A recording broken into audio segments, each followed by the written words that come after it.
requesting all those guardians ambao wanasimama kule nje, tafadhali proceed to the dome. Proceed to the dome.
Bad man always need bad gal.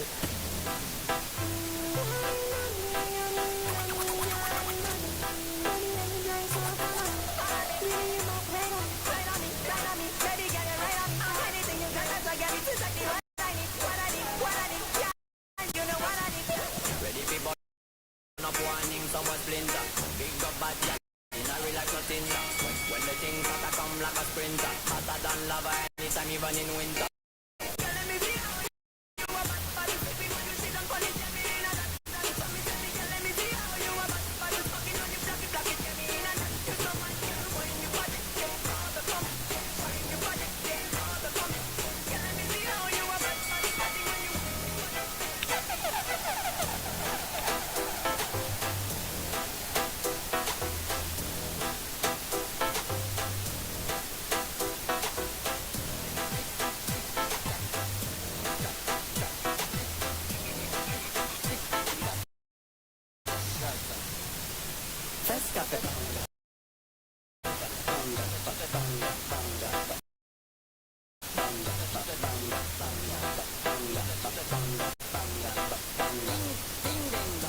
People like a man with son. Please fire bang. We not every from. Hypocrite, shut it down.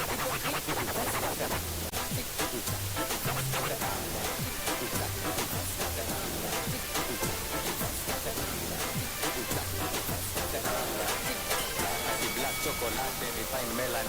Toka nikapate. Kana gwenda keleliwa napenda. So kanapenda toto. Chupa na haga nono.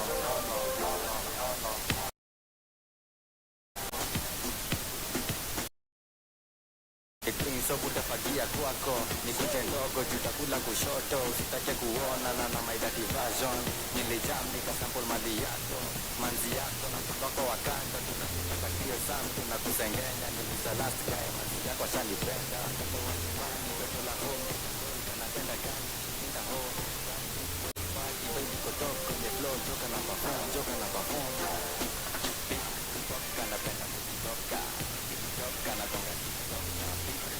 kanapenda kutoka big bomb bila kutoka kanapenda kutoka kanapenda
Check, check. All right, once again, and request to all the graduates. Tafadhali, all graduates ambao mmesimama huko nje ya dom, tafadhali tuweze kuingia. Mgeni wetu wa heshima atakuwa akiingia dakika yote kutoka sasa, alafu kisha tuweze kupisha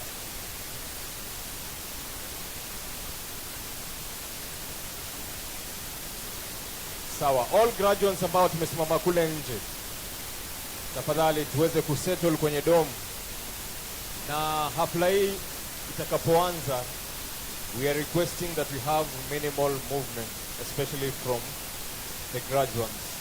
So once the event commences, tafadhali tuweze kukaa kwa viti zetu mpaka mwisho wa hafla hii. So we are kindly requesting all those graduates who are still outside, we will be beginning any minute from now. So we are kindly requesting that you all come, take your seats. Our chief guest will be here any minute from now. All graduates, tafadhali kama mnanisikia, tuingie kwenye dom, tuache kusimama kule nje. Kisha tena nitawakaribisha wazazi, wageni, marafiki, kati principals. Karibuni Mukiria Technical. Ikiwa ni mahafala ama mahafali ya tatu huweza kufanyika kwenye chuo hiki cha kiufundi. This is our third graduation ceremony at Mukiria Technical Training Institute. We are welcoming all our parents, our friends, our guardians.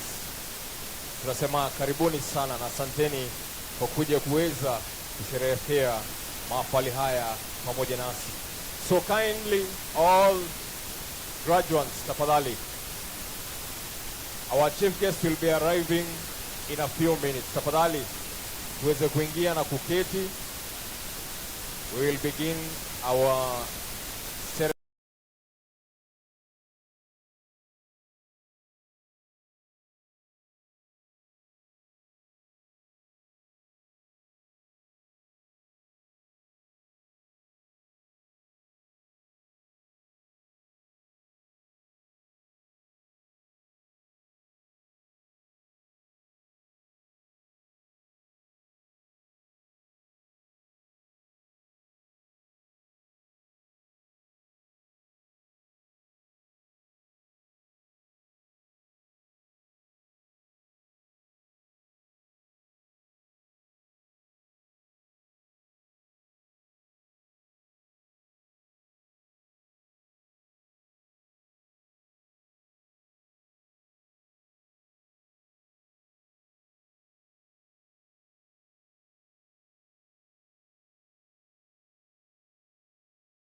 yani umefika mwisho juu ya stress na mahangaiko, na saa zingine life utubamba sana. No time for the bad men people, wakadinali avoid those people. Ukiwa na stress usijinyonge, tafuta mtu mkae chini mbonge, lazima tutapendeza, sisi sio wanyonge. Leo mahangaiko lakini kesho mafanikio. Amoje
kutata kudip katika kakiza mabasikan kare one kan kare two kan kare kare akinyanya pona mari bongo ainima nima nima kan kare one kan kare two kan kare kare akinyanya pona mari bongo ainima bane bansoma yo bansoma baza chuma ni kijam mini transformer na mchumchum duruni za chuchu shori anatetema akisusu sanipige busu satukate nusu akipiga nduru ikizidi wasabu jirani akishuku keja tuko gugu nikipenya simona ni madani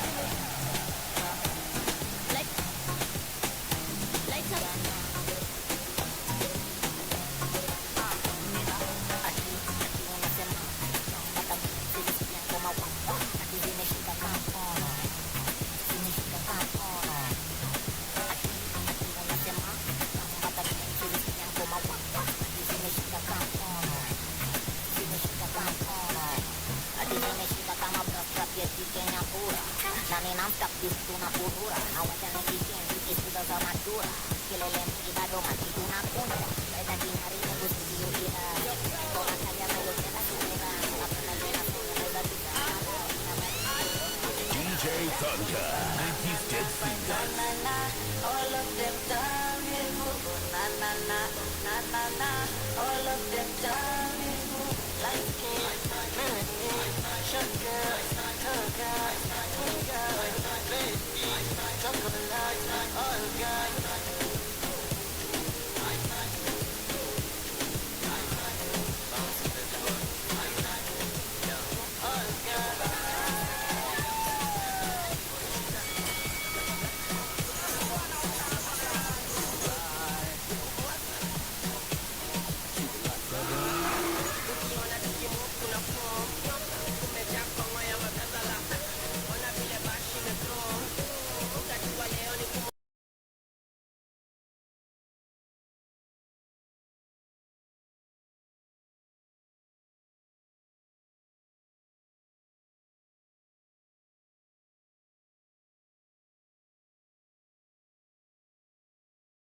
na biashara kama 50 baba top juu chini niko trippy unasamba kama Messi bila kiki nasikia picha sema leo tunapati mpaka leo tunafikishana wote kia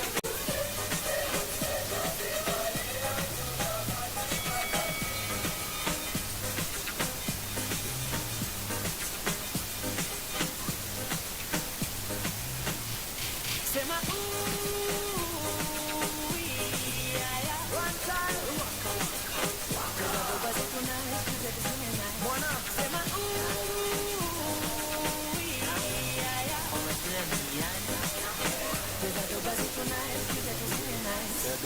la la la ako kapeni ka area na kakitaka michapa na kuna chapo ndai hapa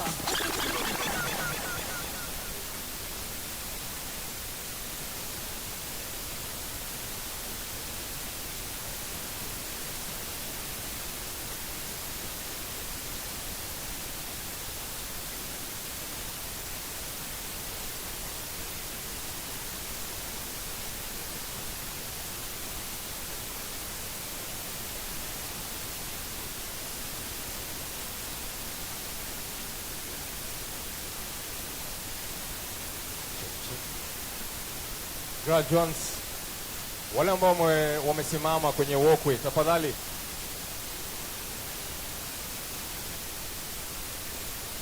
Ni procession ya mgeni wetu wa heshima siku ya leo ikiongozwa na National Police.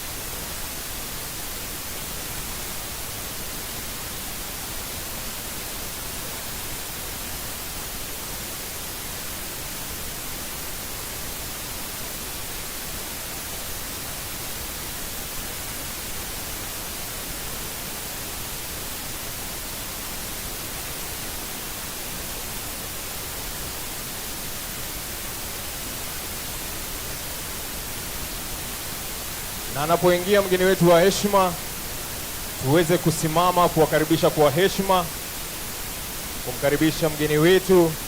Wanapoingia ni bendi ya National Police pale nyuma.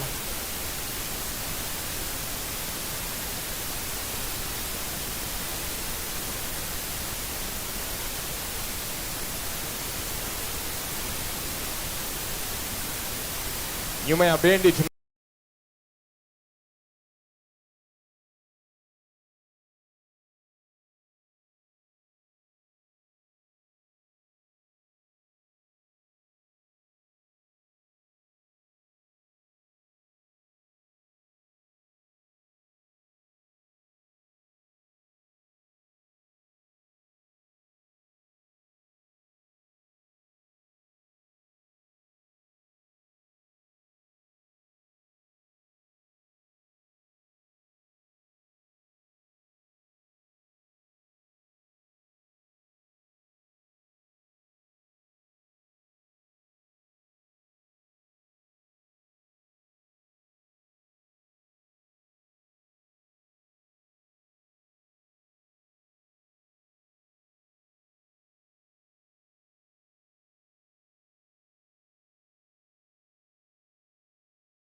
journey to this the institute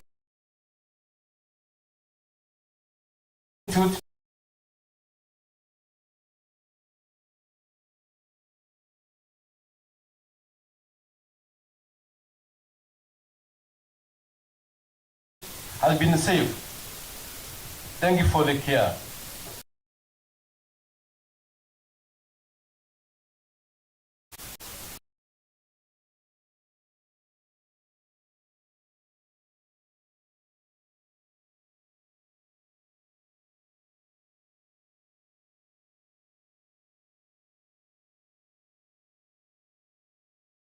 May our institute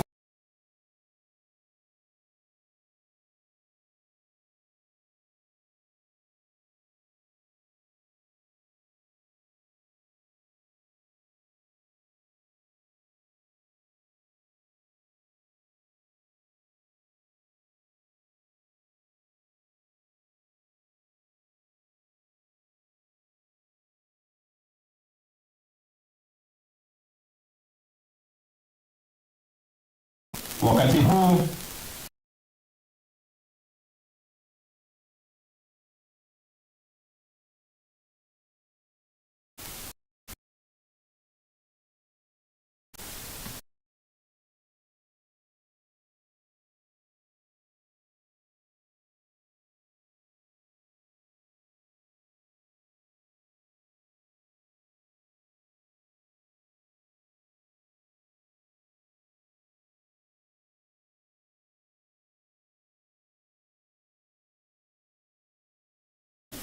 the director, County Commissioner Meru,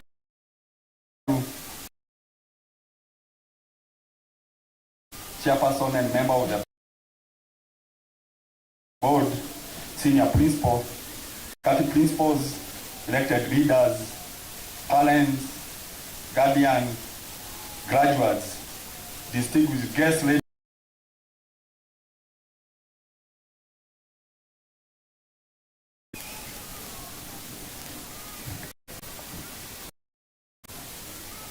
In exercise and pursuit of the powers conferred upon me by the TVET Act number 29 of 2013, I declare this congregation legally constituted.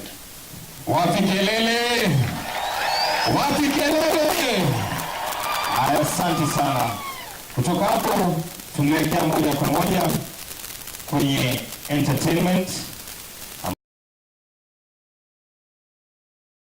ambapo tutakuwa tukipata kutumbuizwa na wanafunzi wetu hapa Mukiria Technical Training Institute, na wanaotuanzisha kwenye entertainment ni kundi ambalo linatuletea choral verse. Tafadhali muweze kuingia ili tuweze kuanza moja kwa moja. This choral verse tuweze kuingia tafadhali. This choral verse is meant to encourage graduates on the way forward after graduation. It is titled Hofu Sikuzime, meaning fear should not tone you down. Karibuni sana.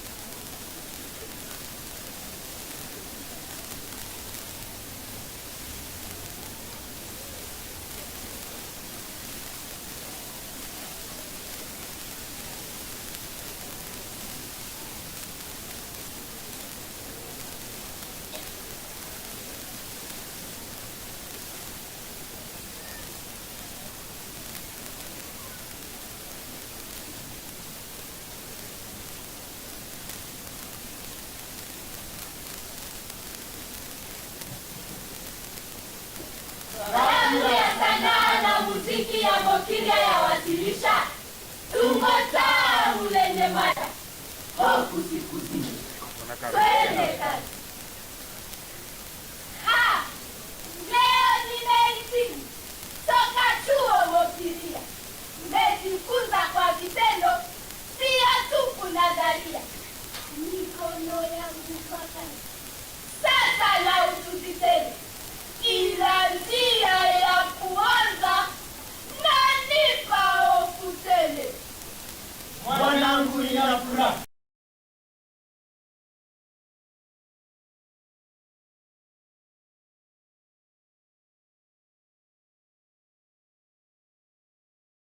na tarati cheti hiki na milango kifungue, ila mie na tashwishi na jirani hana nyota, atapata kazi lini? Waulize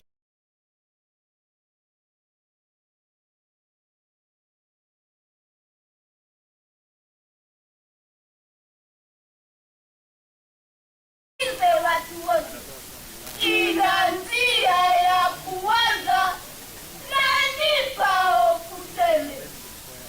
Elimu kwenye jamii, haya kazi twende sasa. Elimu hiyo siyo ndogo, ujuzi tele imepata. Sasa tajenga taifa kwa mikono na maarifa, ila njia ya kuanza sikupe hofu kamwe. Hebu jamii niambie, nitaanza wapi sasa? Cheti la ujuzi upo, ajira bado nafasi. Nishakuwa mokiria, kahitimu na ujuzi, ila njia ya kuanza nanipa hofu tele. Mwanangu, sijasahau nidhamu na ubunifu. Hayo yote ulifunzwa pale pale kufikiria. Utumie ubunifu na ujuzi wa kazi hiyo, ila njia ya kuanza sikupe hofu kamwe. Haya semayo ni kweli, msikize mzajio. Hofu hiyo sikuzime, kuni na utiaji. Ubunifu na salamu takufanya uwe kwisi, ila njia ya kuanza sikupe hofu kamwe. Takuunga mkono kwa nafasi za tandao, jenga jinayo kwa kazi, ubunifu na nafasi. Milango yotafunguka, uvivu usipoleta, ila njia ya kuanza sikupe hofu kamwe. Asante kwa mawaidha, mzazi pia jamii. Kwa kweli ujuzi huu mbegu ya mafanikio. Kwa ubunifu utaanza biashara kwa ajira, ila njia ya kuanza sinipi hofu tele. Elimu ya kiufundi toka Mokiri amepata, ujuzi na ubunifu takuza taifa hili. Elimu siyo cheti tu, ni uwezo wa kufanya. Sasa tumehitimu, tukaitenge jamii, tumemaliza.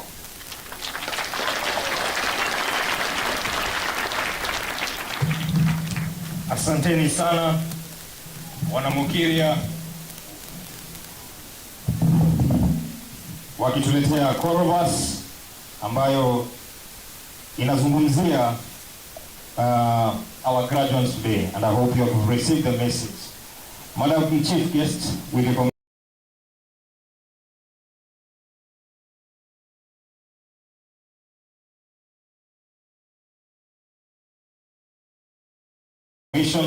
let me call on our next performers, the modern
Wapi makofi.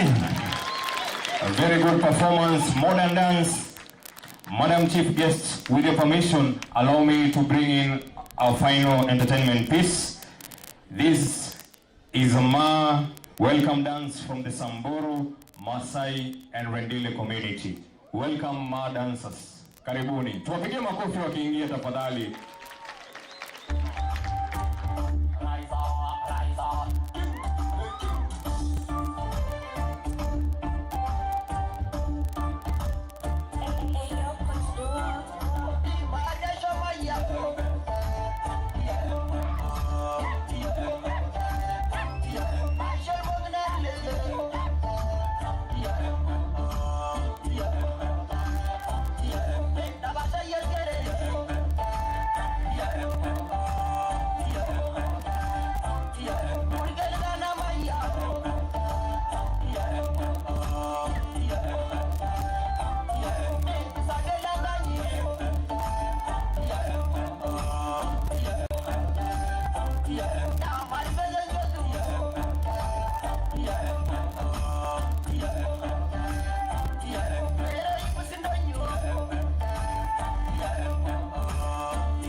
Asanteni sana.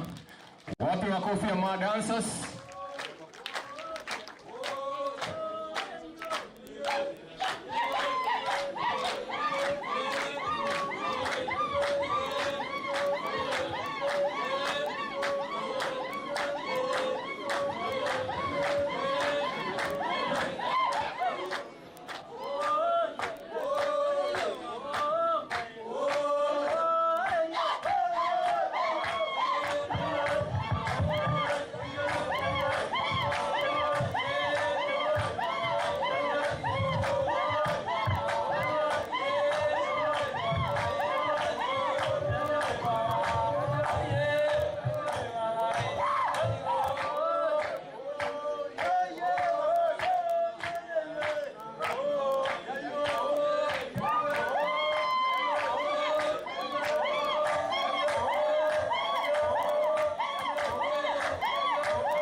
jamii ya Masai, Samburu na vile vile Rendile.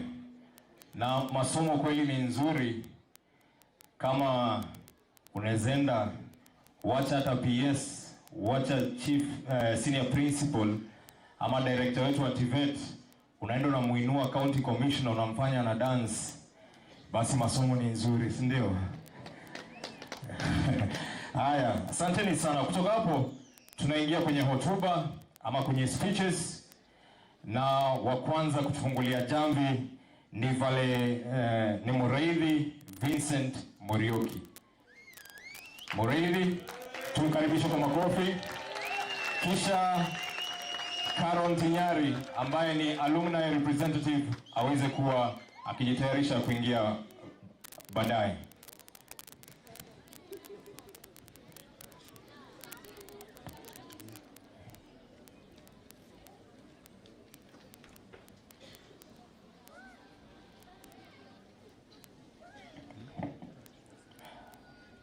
The chief guest, members of Board of Governors, senior management, esteemed trainers, parents, fellow graduates, ladies and gentlemen.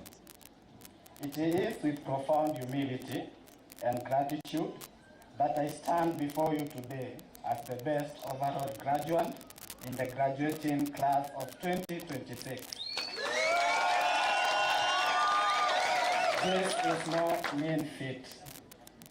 This marks not only the culmination of our academic journey, but also the dawn of our contribution to build a better, stronger, and vibrant Kenya.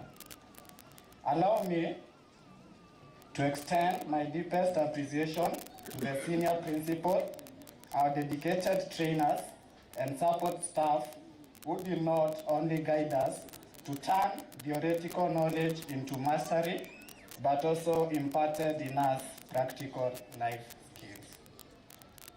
A special word of appreciation to our chief guest, the Principal Secretary for the State Department for TVET, for gracing our third graduation ceremony.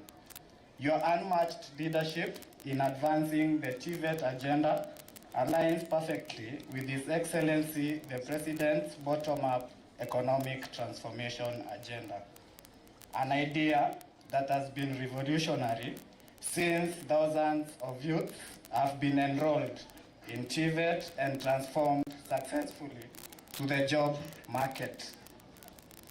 Your efforts have ensured that TVET institutions are no longer viewed as second choice, but rather a center of excellence where talent, skills, and careers are built. To our parents and guardians, your sacrifices lit our path. Without your belief in TVET, we wouldn't be here. We appreciate your immense support. To my fellow graduates, we entered the Institute Mukiria as youth with hopes of building our future lives, and here we are. The late night revisions, field practicums, sometimes under the scorching sun and biting cold of Meru, has finally paid off. As we don these gowns, we pledge to apply our skills ethically and with integrity that is beyond approach to build the economy of the country. As I step into the professional world, I carry Mukiria's motto of excellence in skills and competence. I urge the graduating class of 2026 to live by the motto of this great institution.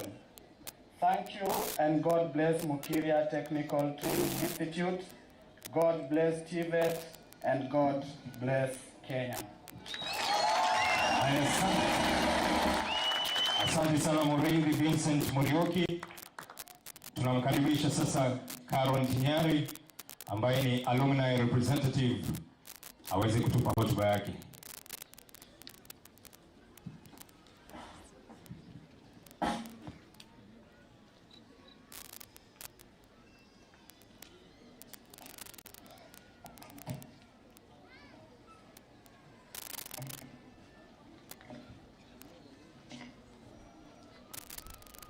the chief guest,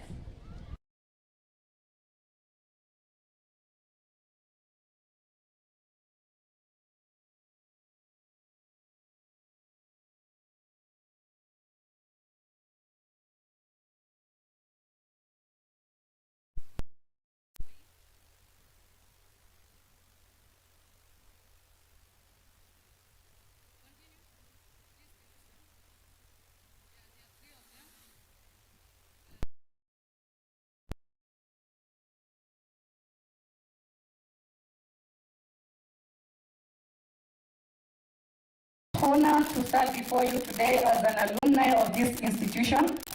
Being back here reminds me of where my professional journey began. The institute gave me an opportunity to develop skills and competence that has enabled me to transit to the job market successfully. To the graduates, congratulations.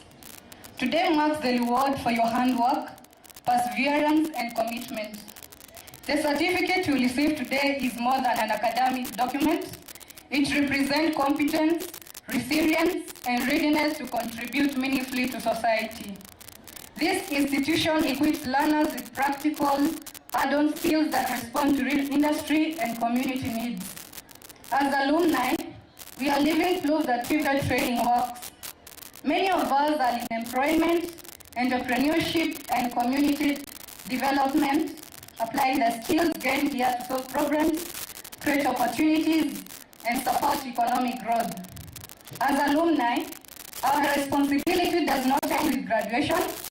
Strong institutions are built and sustained by strong alumni associations. Across the country, alumni of institutions support learners through mentorship, industry attachment, and career guidance, as well as mobilize resources and support innovation. Similarly, as an alumni association, we can support this institution through mentorship programs, attachment and apprenticeship opportunities, guest learners, guest lectures, resource mobilization, and active participation in industry and career founding agents.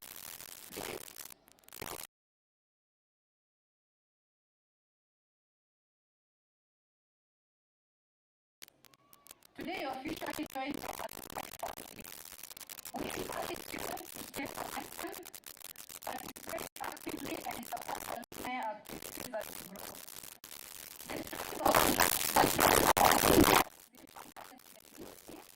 Commitment and assurance willingness to give back their contribution. The alumni wishes to sincerely thank the State Department for its continued support of technical training institutes in Kenya.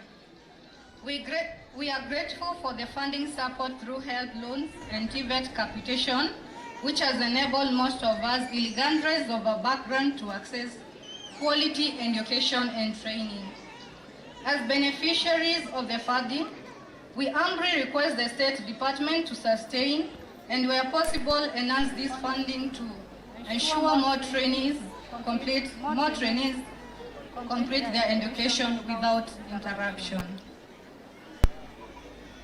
To the management and trainers, we sincerely thank you for your dedication and guidance. As they continue to shape skilled, disciplined, and ethical professionals. Dear graduates, as you move forward, continue sharpening your skills, uphold integrity and professionalism, and remain adaptable and patient. In conclusion, I congratulate the class of 2026. Go out and represent this institution with pride and excellence. Be innovators, problem solvers, and ambassadors of skills and integrity. Thank you and congratulations once again. Sorry for this. In conclusion, I wanted to say something small. As an alumni, this school awakened the leader in me. The foundation I received here opened my eyes to leadership and public service. As I look ahead to 2027, I am preparing myself to vie for position of MCA in this region. I will proudly carry the values of this school with me. Thank you.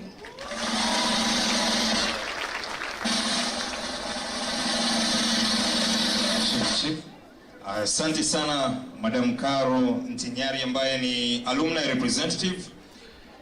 And Madam Chief Guest, with your permission, let me invite the final speaker before I hand over to the Deputy Principal, Administration and Finance.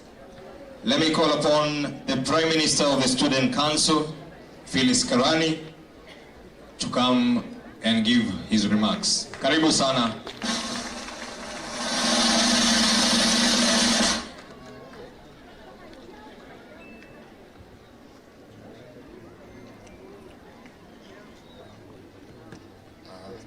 The chief guests, invited guests, board of governors, senior principal, trainers, parents, and students, and trainees, good morning. My name is Felix Karani, the Prime Minister. I'm humbly deeply honored to address you today as the Prime Minister of the great institution. I would like to begin by expressing my heartfelt gratitude to everyone who has supported Mukiria Technical Training Institute and contributed to its growth and success. This has truly been a remarkable journey. Mukiria Technical Training Institute has undoubtedly been a revelation to the community and by extension the greater society. The great institution has shaped careers and provided lifeline to those who had given up hope. Many trainees have transformed the stories of their families, and those graduating today will be no exception to the never-ending success story of Mukiria Technical Training Institute. We appreciate the government through the State Department of TVETs for its initiative aimed at improving TVETs. Mukiria Technical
principals or their representatives as well from neighboring secondary schools. If you are there, please, you may stand and also wave at the chief guest.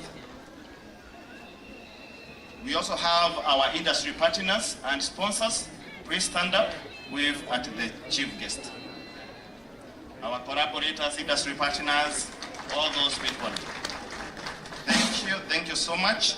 We also have a friend of mine amongst ourselves here, Mr. Rono from the Kenya Engineering and Technology Registration Board. Sir, if you are present, thank you so much. Our graduates, you may need to get his contact because you need to be registered with this board for your career progression and growth. I also wish to take this opportunity to introduce my staff, both teaching and non-teaching staff. Please rise up and wave at the chief guest. Thank you. That is the team behind the success of our graduates today and the progress that you see in our institution. And without further ado, I wish to make my few remarks, and I'll start by welcoming each one of you to our third graduation ceremony. We are truly humbled to have you here, and this is a testament to the kind of work we've been doing in this institution. We are very happy, chief guest, to present to you for the award of different certificates and diplomas for a total number of 1,946 graduates who are graduating today, having been qualified and certified, and we are very proud of them. For purposes of information, allow me to say that our institution has an enrollment of around 600 students who are enrolled in our 85 accredited programs, and all these courses are modularized, and we believe we are being able to acquaint our students and trainees with the necessary skills. All our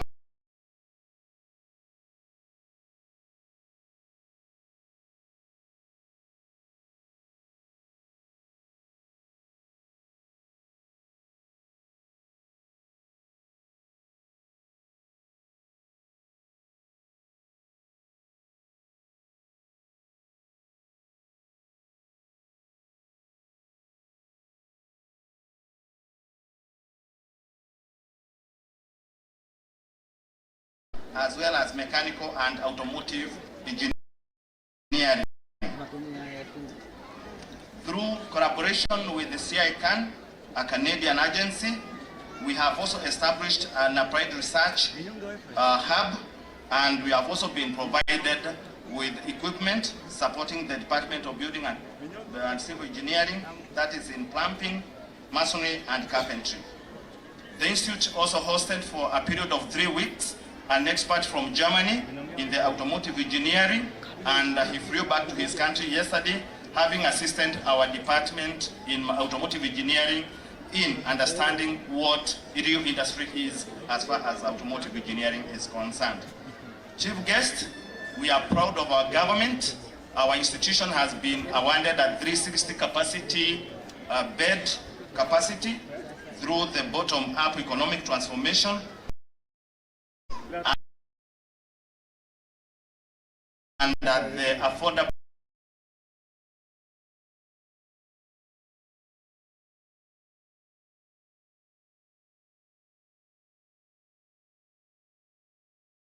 housing program, and we hope when the project starts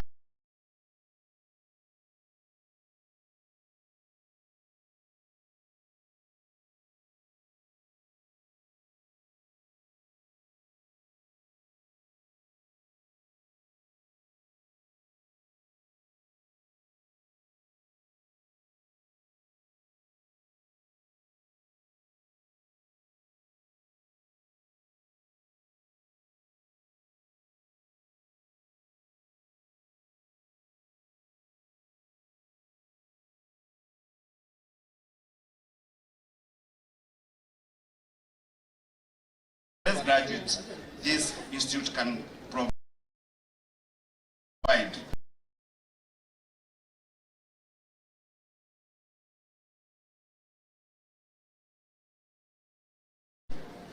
To the graduates, this is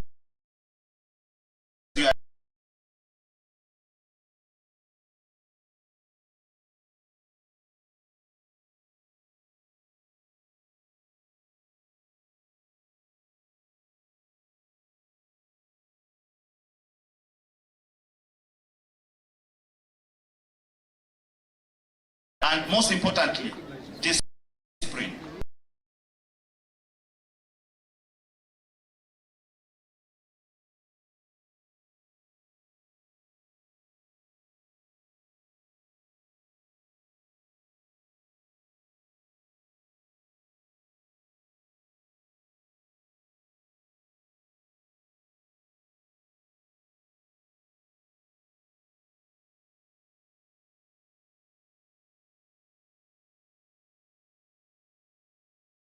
To introduce the board and also make his remarks. Karibu Chair.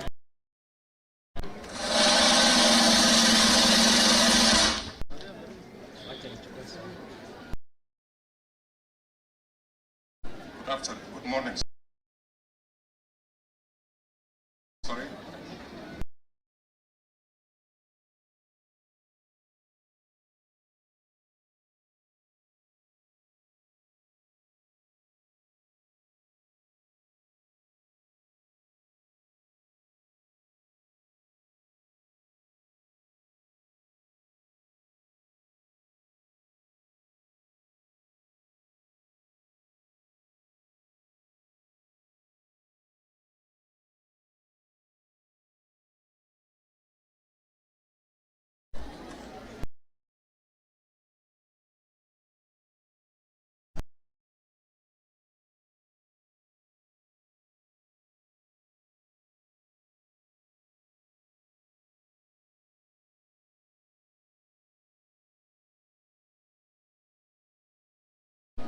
My name is Samuel Akweyu.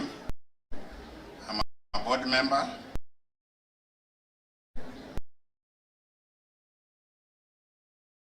And also the chair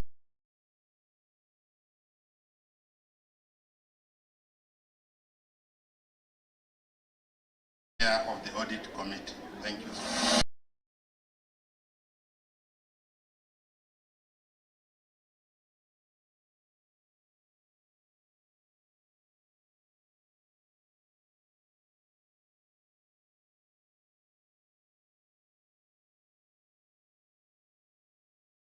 Good morning. My name is Miriti Unanu, a board member and member of Finance and Human Resource Committee. Thank you. Good morning, everyone. My name is Anna Monja, representing the PS in the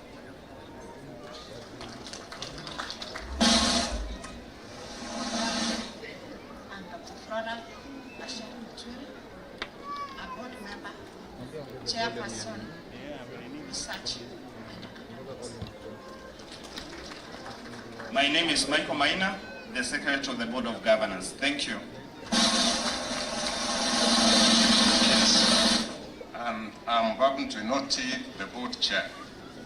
One, Virginia Meriti, is absent with apologies. Madam Guest of Honor, on behalf of the board, I'm honored to join the management, staff, parents, stakeholders, trainees in celebrating this important milestone at Mukinia Technical Training Institute. Today marks not only the successful completion of training through perseverance and commitment by our graduates, but also the fulfillment of a shared responsibility to nurture skills, character, and competence for national development.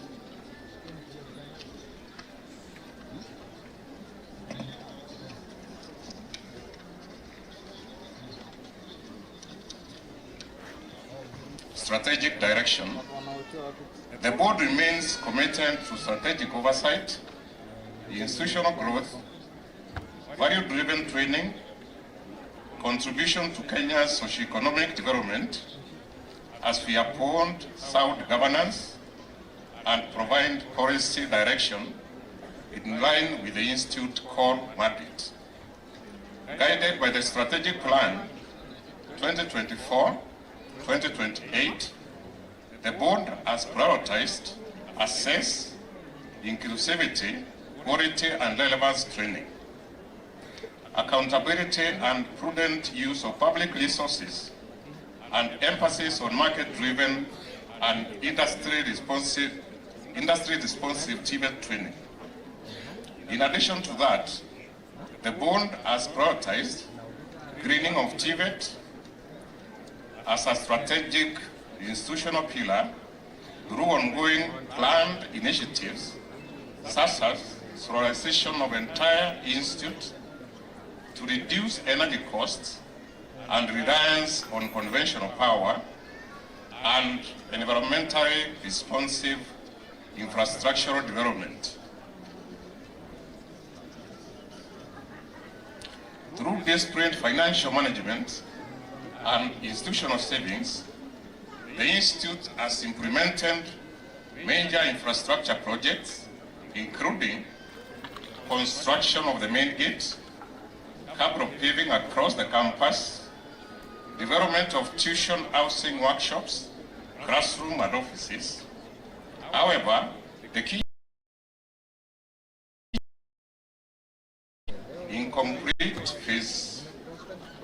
incomplete final phase, 3 floors of the tuition block due to financial constraints and limited land size, approximately 2.5 acres. In fact, that has been the major drawback as far as our development of infrastructure is concerned.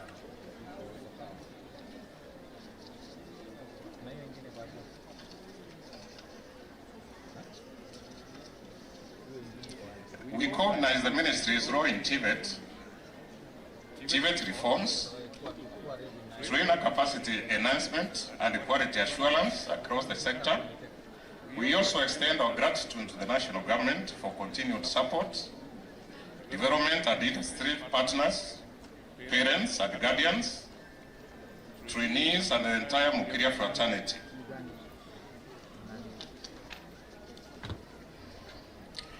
The Board of Governors formally seeks the government intervention in support. 1. Completion of the stored infrastructure projects. 2. Brand expansion. Growing enrollment, emerging skills needs, innovation and a strategic partnership. I think what the Prime Minister said falls in this category because for quite some time we have been waiting for a bus. I wish to remind our chief guest that that is a very thorny issue as far as the institution is concerned. So we once again wish to keep reminding so that at least at the end of it all we can get this bus. A message to the graduates: as you step into the world after successfully completing your training at Mukiria Technical Training Institute, I encourage you to uphold integrity, discipline, professionalism, and commitment to a lifelong learning in all your endeavors.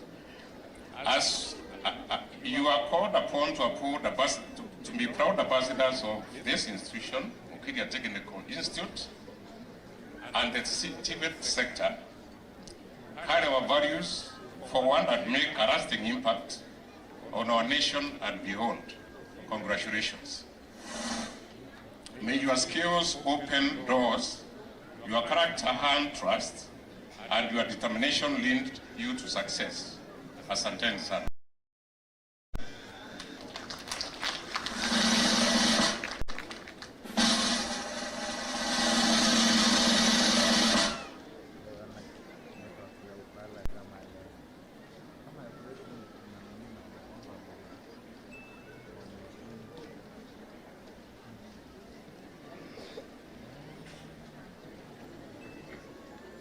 Sorry, I'm reminded now it's my duty to invite the County Commissioner to take us forward.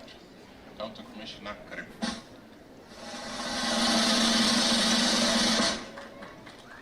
Asante sana kwa heshima ya itifaki zote siku ya leo.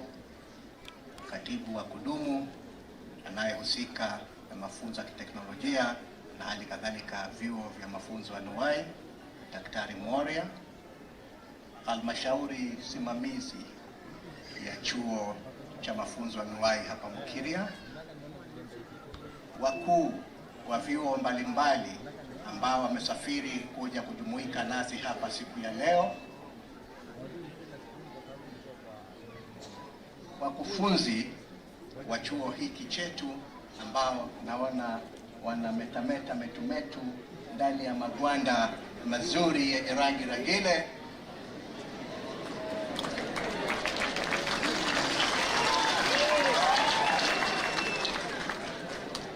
mahafala wetu ambao wamepikwa wakaiva na ambao wamejiandaa siku ya leo kupata stashahada, wazazi na wasimamizi ambao wametoka janibu mbalimbali za Jamhuri ya Kenya, na bendi yetu ya polisi ambayo unaona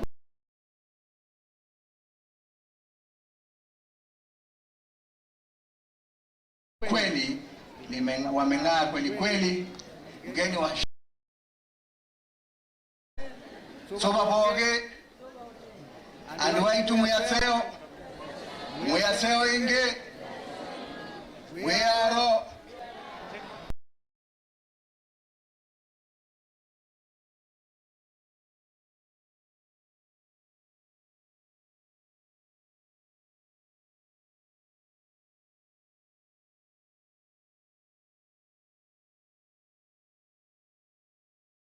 mrembe mwezi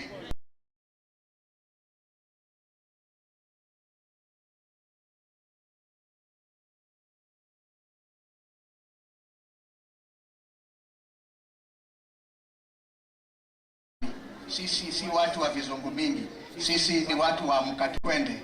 Lugha tunayojua ni amuka twende. Sasa mimi sitokuchokesha na maneno mengi.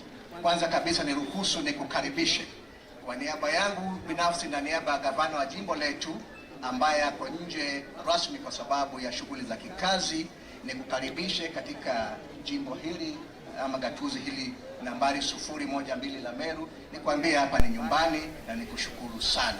Alingalirwe karohe mwana wetu.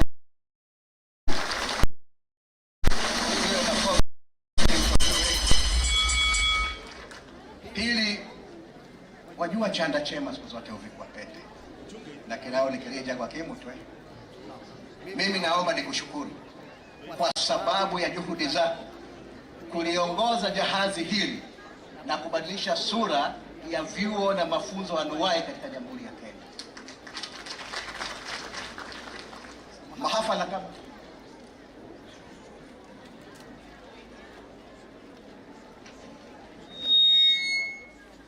katika vikao hivi siku za awali vilikuwa ni vikao ambavyo vimetengewa vyuo vikuu, lakini leo tumesimama hapa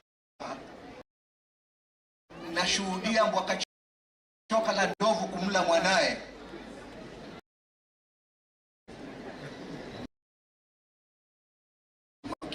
Makazi ambayo, hafla ambayo ina heshima zake. Laita mbwaka choka la ndovu kumla mwanae, kwa sababu hapa ni patashika za nguo kuchanika. Tazama walivyoketi kwa heshima na ustaarabu. Hii ni kwa sababu ya umuhimu na bidii ambayo wewe umeivalia njuga kuhakikisha ya kwamba mafunzo anuwai yanazagaa kote katika moto katika msitu wa Somali.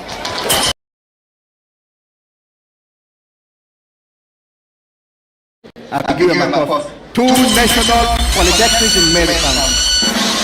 Basi wajua sasa mazoea ya kuwasifu watu wakati wameenda wameomea jomeo. Wacha nimsifu na nimshukuru wakati ako angali hai na nguvu zake, ajue kwamba kazi anayoifanya tunaiona na inaenda sasa kwa bako na mwongozo wa Mheshimiwa Rais wa BETA, Bottom Up Economic Transformation Agenda. Asante na karibu. wazazi na wageni wetu ambao mmekuja na kujumuika nasi siku ya leo, mjisikie mpo nyumbani. Meru hamna matata, Ameru nantu mazile, watu hawana maneno.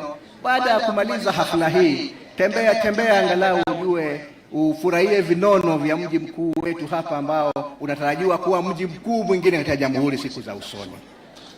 3,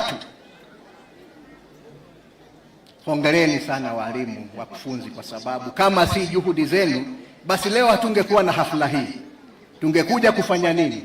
Lakini kwa sababu ya juhudi zenu, wadamka asubuhi, kiguu na njia, kukurukakara za hapa na pale, ukawaandaa hawa, leo mmetuandalia, tumekuja kushuhudia.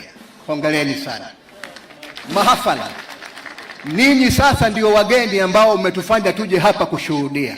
Mnametameta metumetu, naona macho yenu yanang'aa kwa sababu mmehitimu. Hongereni sana.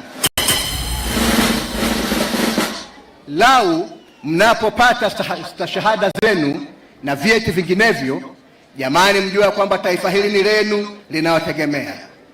Ujuzi ambao umejifunza hapa waweza kuutumia katika jamhuri hii na hata kwingineko katika mataifa ya kigeni. Lakini na wasihi, shime na waomba, wajua vijana, kuna nduli moja ambayo inawababatiza sana, nduli ya mihadarati. Nduli ya mihadarati, tafadhali, naona nyuso zenu ni angavu sana, nyuso zinametameta, macho ni maangavu.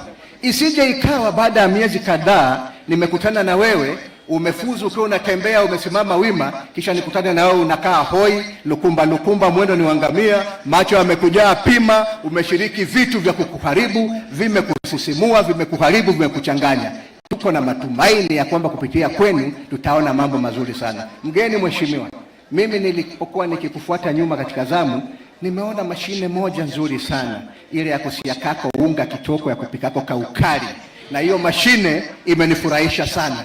Kwa hivyo hii ni ishara ya kwamba tuko na uwezo, tuko na nia, na tunaweza kuibadilisha nchi yetu iwe taifa lenye maendeleo makubwa. Si lazima tungojee bidhaa kutoka mataifa ya kigeni na Wachina, kwani mashine ya kusiaga unga kama ambayo nimeona pale ni lazima itengenezwe Uchina? Inamaanisha mmebobea, mjipigie makofi. Bendi ya polisi, nimefurahia midundo na miporomoko. Jamani, karibuni sana, kwa sababu mziki hutuliza nyoyo. Mgeni wa heshima, kwa sababu hiki si kikao changu, niruhusu tu niseme, wale ambao wanasimamia amka twende, uwe ni chifu, naibu wa chifu, uwe ni polisi, simama juu angalau na upungie watu, waambie amka twende, waambieni amka twende. Wapi DC wa hapa? Hata wewe wapungie mkono uambie amka twende. Wapi bwana Chelule? Ameenda wapi? Ambie watu amka twende. Na wale wengine ambao hapa, na hata wewe waambie amka twende. Basi ketini. Naomba kwa heshima, mgeni wa heshima, ili ni tuweze kuendelea na ratiba, niweze kumkaribisha the county TVET director ili aweze kuendeleza kipindi. Hongereni na mbarikiwe.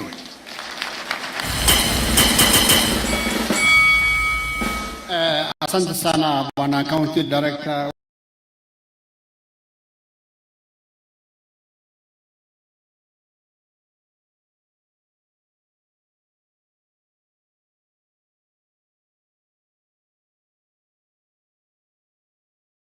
Ndio umetaifisha lugha ya Kiswahili. Senior principal,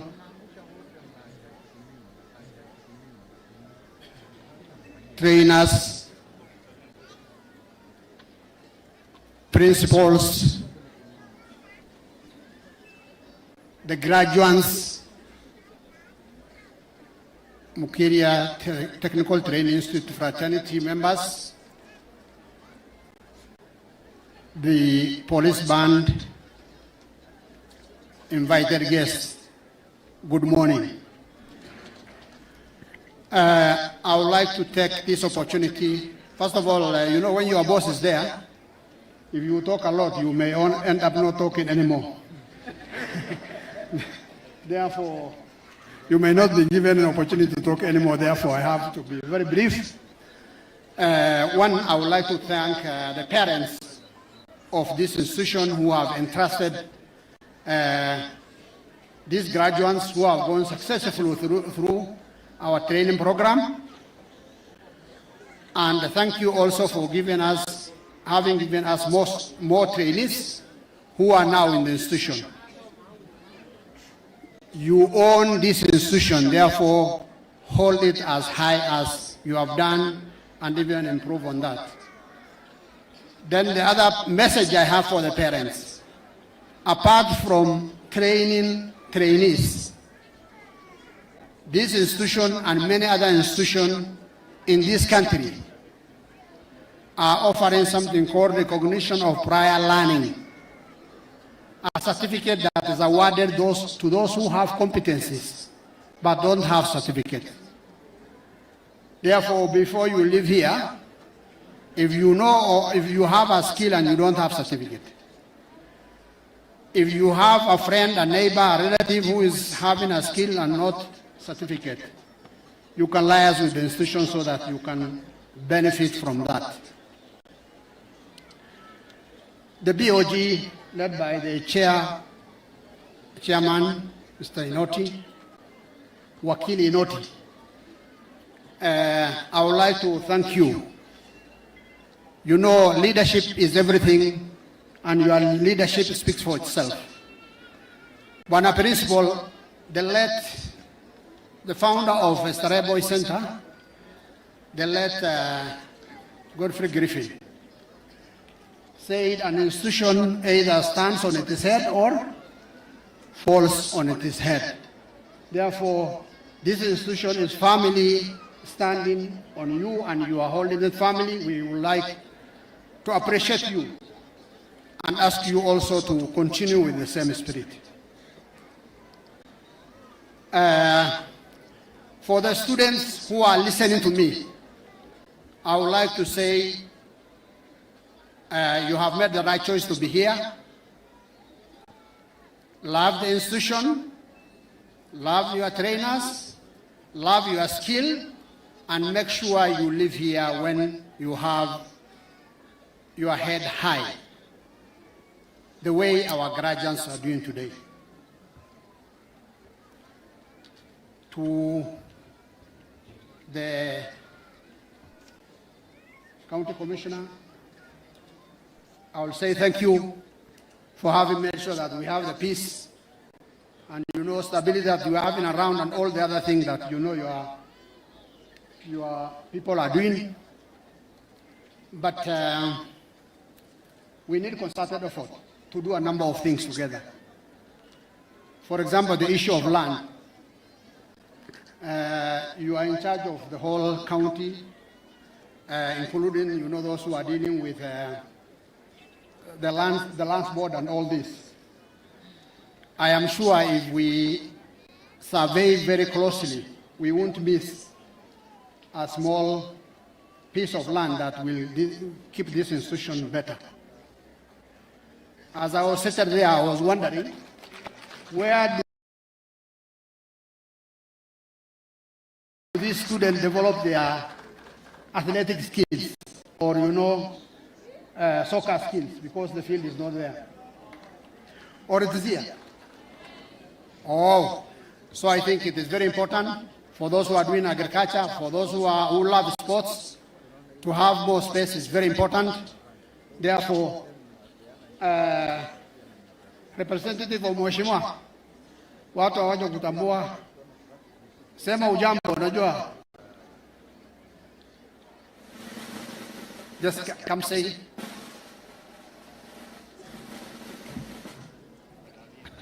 Thank you very much for the opportunity.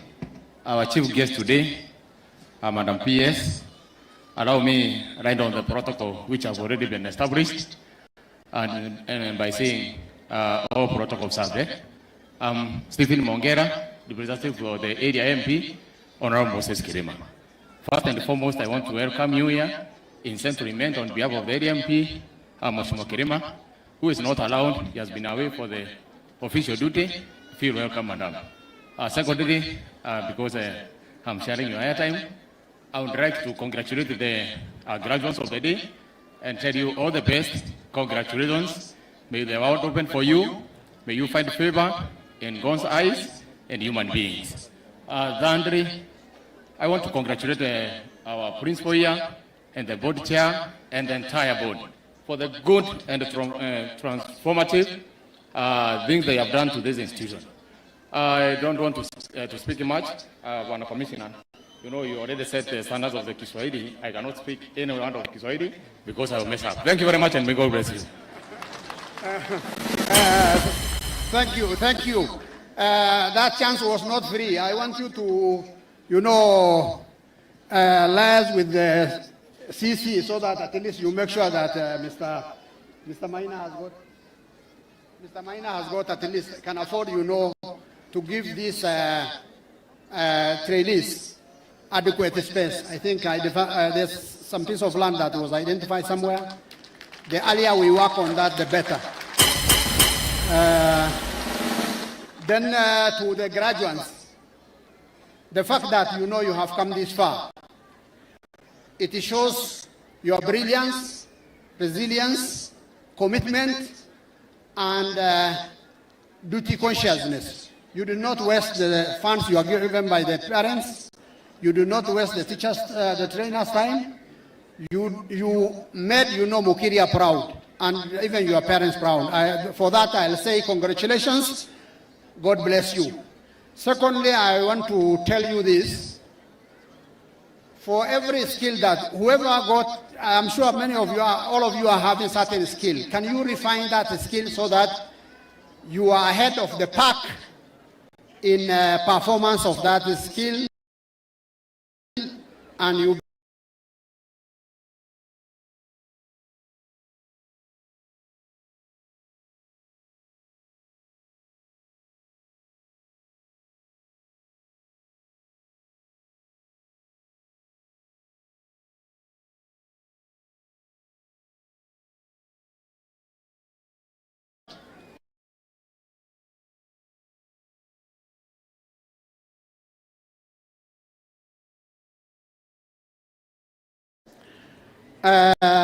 Madam PS, sorry, I've broken the protocol. I've spoken a lot. But what I want to say is we are proud of the protocol. I've spoken a lot. But what I want to say is we are proud of you. You are doing a very good job. We have had, since I became a principal, I worked under, 4 PSs. And I must say that as Stephen Fraternity, we are really proud of the work you are doing. And we hope and pray that the government will give you, in fact, you are not working like a political appointee. You are working like a professional. We are proud of you. Thank you.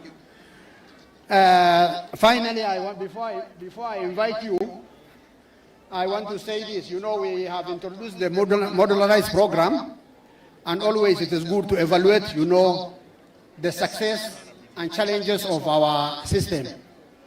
So the earlier we assess the challenges and success and come up with how to strengthen the successes and change the challenges into success is very important, and you are our general. We are seeking direction from you on that. Finally, I would like to take this opportunity to invite our chief guest, Dr.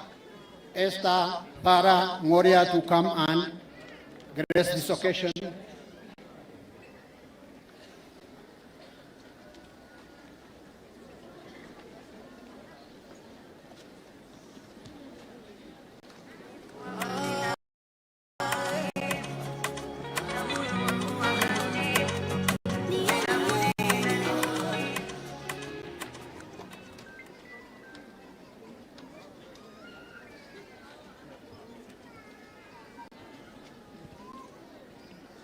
Please be seated.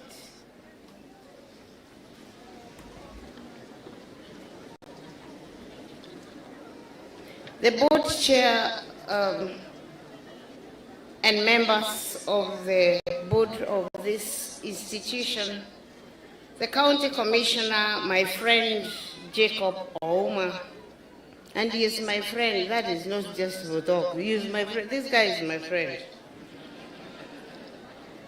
The Honorable Member of Parliament here, represented by his PA, Mongera, TVET principals present, trainers of this institution, distinguished guests, parents, graduates, the alumni, ladies and gentlemen, habari zenu, and my friends, the band. I am a choir member, so I love the symphony that you produce. It makes my heart move. So well done. I want to greet you this morning. God is good. Nisalimieni hewani, and all the time. That is his nature, and I am a witness. Ladies and gentlemen, it is my great honor and privilege to join you today at this institution during this third graduation ceremony. This occasion marks the successful completion of a demanding training journey and affirms the growing role of TVET institutions such as this one as drivers of skills development, enterprise creation, and local economic transformation. The government of Kenya, through the Ministry of Education and the State Department for TVET, remains firmly committed to strengthening TVET as the backbone of industrialization, inclusive growth, and county-level economic development. Over the past 3 years, we have implemented bold reforms to ensure that training is practical, industry responsive, and aligned to labor market realities. A defining milestone in this journey was the full transition to competency-based education and training in September 2023. Followed by the rollout of modularized curricula in May 2025. These reforms demand that training at this institution and all other institutions be anchored in real production environments, real tools, real timelines, and real market expectations. In other words, ladies and gentlemen, we have quit training for the sake of training. Actually, when I joined this department, Bwana Uma, I actually told these principals that we need to stop talking about education and training. We have done education and training long enough. I actually told them we needed to talk about CBS, competency-based skilling. Because we need to be doing something that is tangible, something that is practical, something that is excellent. Like I'm talking about the police badge. Mtu mmoja akifanya kitu sijui hizi vitu zinaitwa nini, mwingine anafanya haka kengine. What comes out is perfect. And I'm using them as an example of saying this. That kusoma tu, kukunja huku Mokiria, sijui kwenda huku kuingine. By the way, Meru County is doing very, very well as far as technical training is concerned. Actually, when I sit down and start, I don't know how to speak any Kiswahili. In fact, niliitwa kwa radio station nikaongea Kiswahili nikawaambia how do I say competence in Kiswahili? So I sent Catherine. That's one. Huyu anaongea kama wewe. So I sent her to go to that radio akawaambie vile wanataka kuambiwa na Kiswahili, because you know there is no point of pretending that you know everything. What I do not know, naiuliza mtu mwingine hadi akadiseme na alisema na walisikia. Thank you very much, Catherine. Wewe wauma nikiitwa tena, lakini wewe ni polisi, sasa nitakuita ama ni commissioner, sorry. Wewe ni commissioner. Wewe huko kwa department. Nitatafuta mwingine anajua Kiswahili aende akawaambie, because mimi sijui. What I wanted to say is that competence is it. And now we are moving graduates to something else we are calling micro-credentials. We are actually developing the micro-credentials policy. Why? Because industry has told us they are no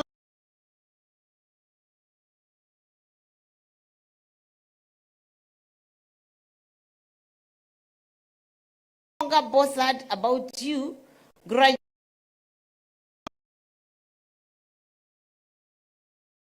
ya kupika na mkahawa inaitwa nini? Hospitality.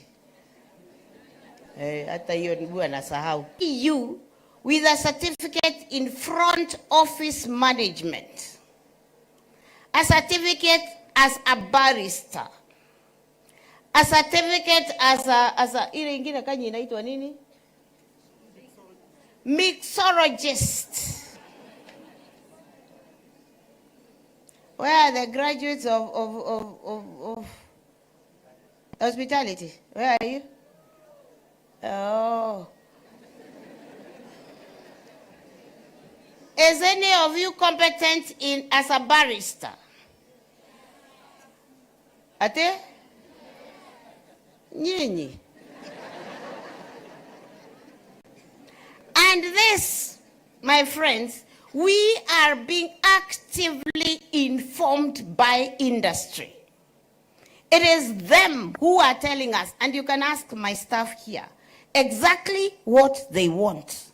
And we are asking, because we do not want to train you for the sake of training you. We want to train you because somebody needs you.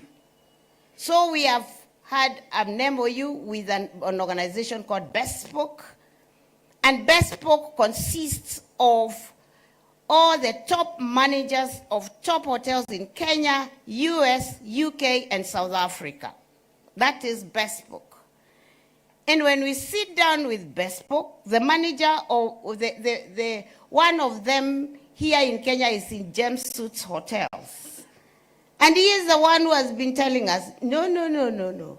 Train them as this. So we are coming up, like I said, with a policy called micro-credentials. We train you in this, unamaliza. We train you in this, unamaliza. We train you in this, unamaliza. You can put all of them together. So that when you go to industry, you can proudly walk there and say, I am this. And that this is unequivocal. That is what we call technical training. So what we are doing is good, but something good can be made better. Sawa. Yes. Ask us ladies. Some of them who are as black as I am, I apply about 10 things so that I can look better.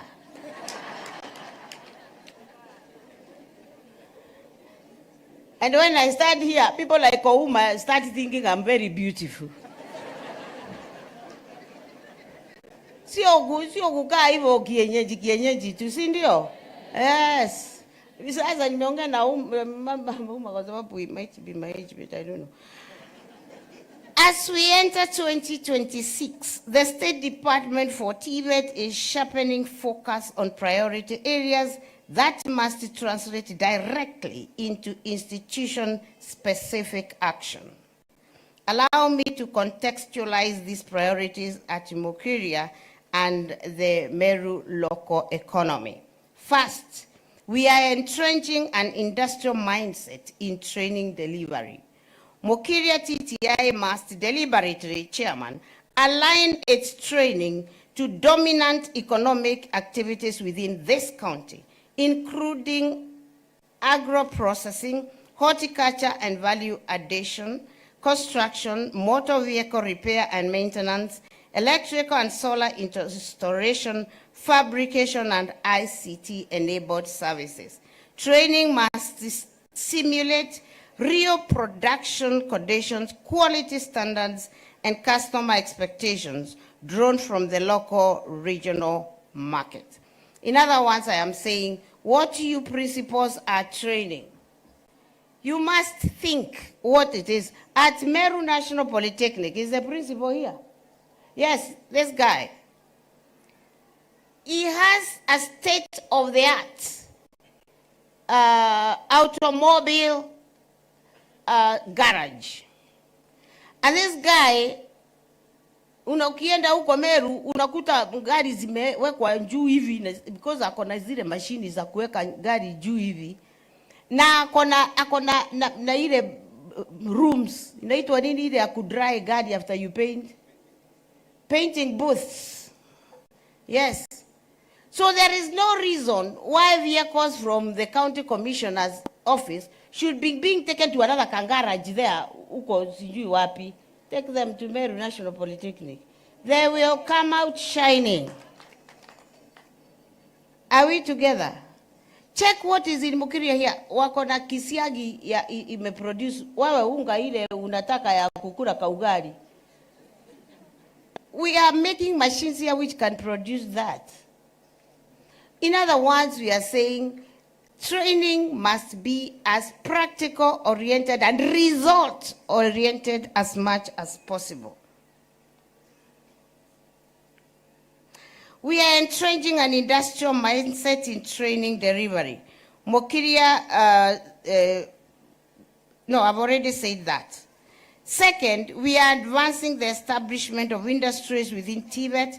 Mokiria is expected to progressively transform its workshops and laboratories into production units. Mine, are you hearing me? And the chair. Into production units and serve the surrounding community. Kama ile visiagi nimeona mumetengeneza pale, watu wakuwe na visiagi kama hizo na wanasiaga unga hapa na zile mashini mumetengeneza hapa. Why are we waiting to import kisiagi ya mahindi kutoka China? I've seen one here. Sio mumetengeneza? Yes. Yes. And I was telling my small sons there that hizi vitu munaona tuko nazo hivi, if you go to China, wale watu wanatengeneza hizo vitu ni tumutu kama nyinyi. You know, little boys and girls. So do not underestimate yourselves. There is so much you can do. Hizi vitu nimeona pale can be upscaled to levels of production and commercialization, and you don't have to look for a job anywhere.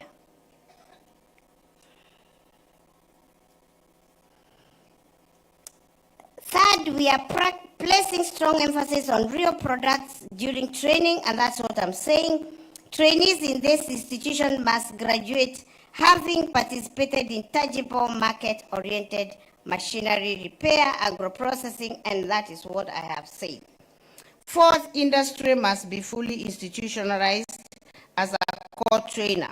This institution is encouraged to deepen structured partnership with local contractors, garages, agro-processors, so that the industry liaison officer must operate as a strategic office tracking industry engagement process and competency outcomes. Who is your ILO here? Where is the ILO? The one who was assistant? Oh, ule tulikuwa tunapanda mti na yeye. Yes, wewe, make sure I will see you behind the curtains uniambie ni industries ngapi unaongea nayo, ndio ikunje, ndio inafanya kazi na hii. In other words, we are saying that industry training and ourselves are now one thing. That is why in every institution we have an industry liaison officer. That girl should be able to tell us to what extent she is bringing the industry into this institution so that we work together. Are we together? Yes. Ladies and gentlemen, Financial sustainability is a central pillar of our TBET 2026 agenda. Mokiria is therefore directed to maintain income-generating units as core academic and operational functions. Revenue generation from production units should support maintenance of this institution. Fortunately, my IGU, no, it's the greening champion who is the member of the board.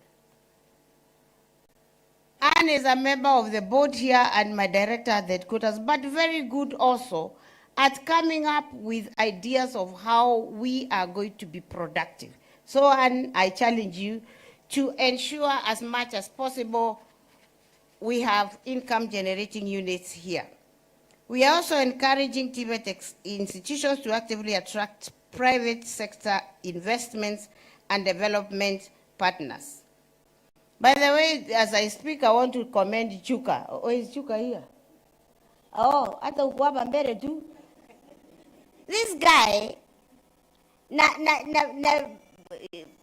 vitu vingine ametengeneza hapo, you know, now I'm trying to speak in Kiswahili and I end up saying, he has come up with machineries to produce oil.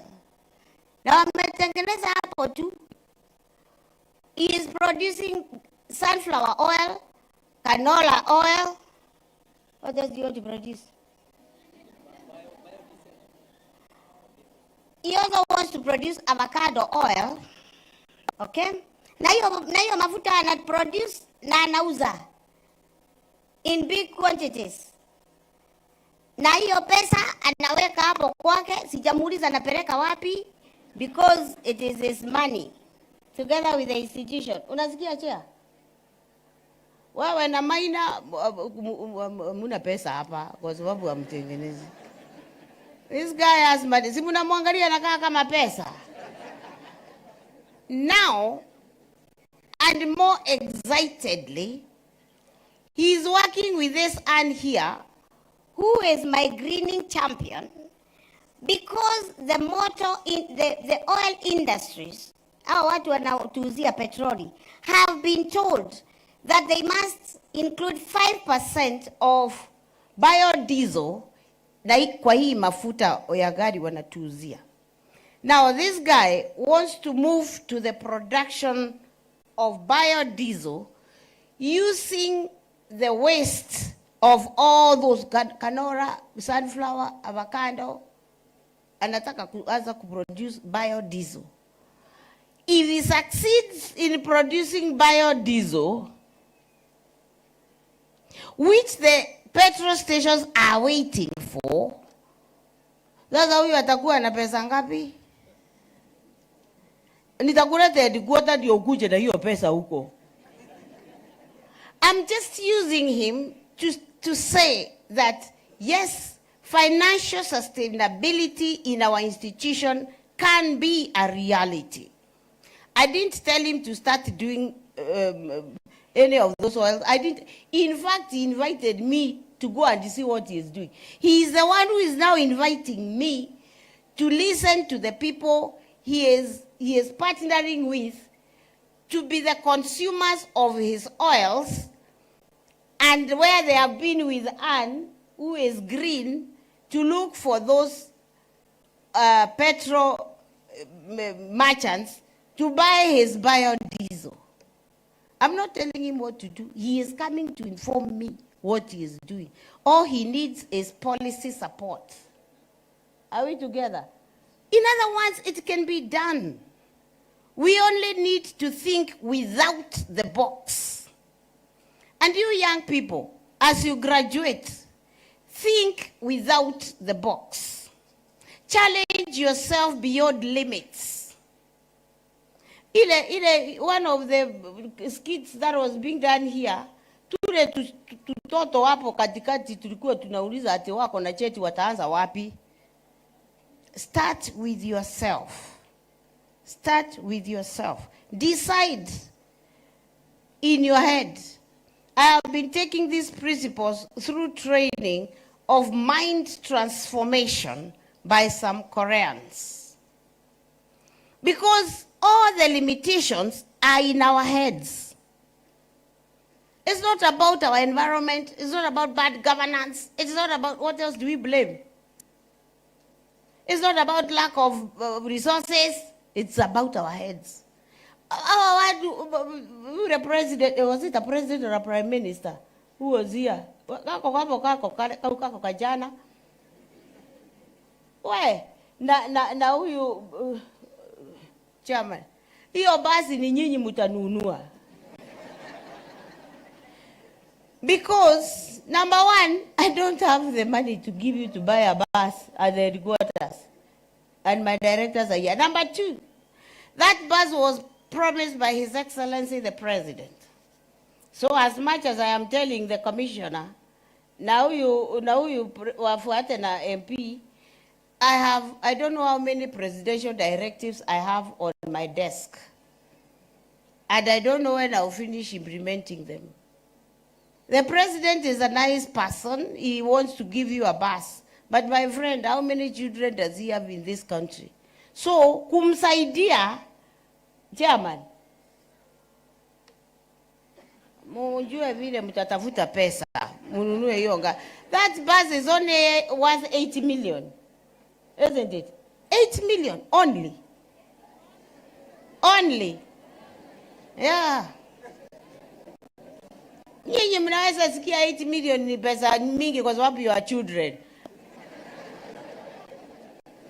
Ask these people sitting in front here. 8 million is, tafuteni hiyo pesa. I have not appointed you a principal to ask me for 8 million.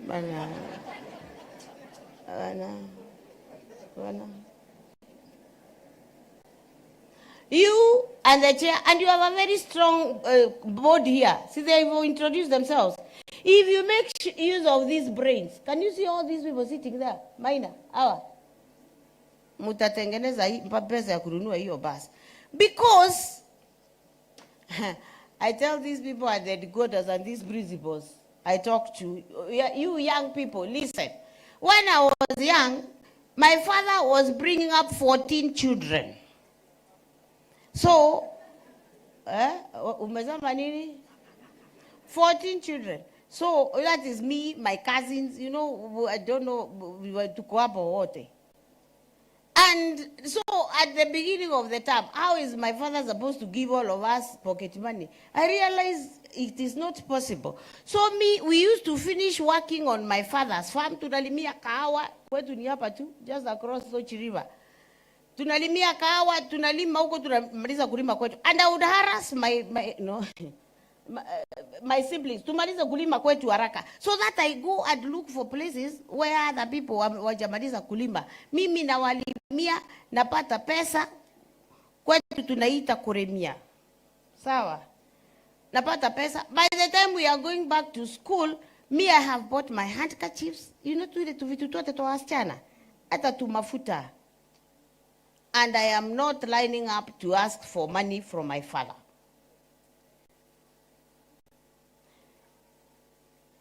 Challenge yourselves to get a little bit more tired. I have a young girl who is a whole university graduate, but she's a watchman, she's a security car. Hapo kwangu ukiingia hapo unajua these courts anika security car hapa. So, because she's afraid of me, she talks to my daughter and tells her, you know, I hear your mother is a PS, napita hapa tunamfungulia gate. Please tell her I am a university graduate. And now nakaa hapa, nafungua gate, kwa sababu sijapata kazi. Lakini unajua, I am going to get that girl employed. Not so much because I don't even know where she comes from. I don't even know her name yet. My daughter will tell me. But because anajituma, anakuja hapo, anatufungulia gates. Na tunaingia hapo kwangu ninaingilia. Tunaingia matanjiri peke yetu. Matanjiri tu tunaingilia hapo. Na kwa kasichana kanakaa hapo kutufungulia gate. Na kalienda university kama mimi. So I'm going to get her employed because anajituma. She's decided to do something for herself something for her family. The other day she was telling my daughter that sijui mama yake anatakikana alipie sijui which sibling, sasa wameshindwa na wajalipa. Nikaambia my daughter, go and help her pay that school fees. So if ukinjituma, if you decide not to just go and sit, there is no comfort in this world. There is no comfort. There are no comfort zones. Ngoja until you retire, then you can go and get, now ukule ile utakuwa umetafuta. Lakini kama utafuti, kwetu tunasema uzee inakuranga si uniambie hiyo Kiswahili. Ujana uzee unakuranga unja. Me I work very hard. My retirement days will be better because I work very hard. And nasi kuanza saa hii. Si nimewambia mahali nilikuwa naenda kulima kwa wengine. Yes. So, jitume. Na kwetu pia tunasemanga, mtu ule anaweka bidii akosi mtu wa kumshika mkono. Simu me understand what I want to say? Wawe unajua lugha zote. Nimesema nini? Mwana wekeo ndaturaga mutethia. Ukifanya bidii ukosi mtu wa kukushika mkono kama ako kasichana nitakatoa hapo kwa hiyo kids and I'll get her a job because anajituma. So don't remind me we get my daughter to give me her credentials because she's making effort. So even you, when you go out, make sure you are support. Even God does not use people who are sitting idle. When who went to anoint David?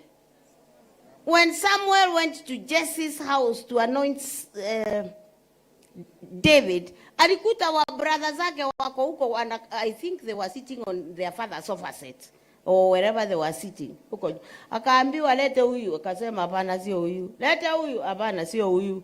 This one is very tall and handsome. Hapana sio huyu. Mpaka kuwe na kengine. Ako kengine was busy with his father's cows and sheep and whatever, isn't it? That became the king. Because God wants to use busy people. Sio watu wanakaa, uende huko kwa mama yako, uende ukae chini wanako baba yako pia. Uende ukae huko ati daddy hakuna this, daddy hakuna this. Si uende ukatafute wewe mwenyewe.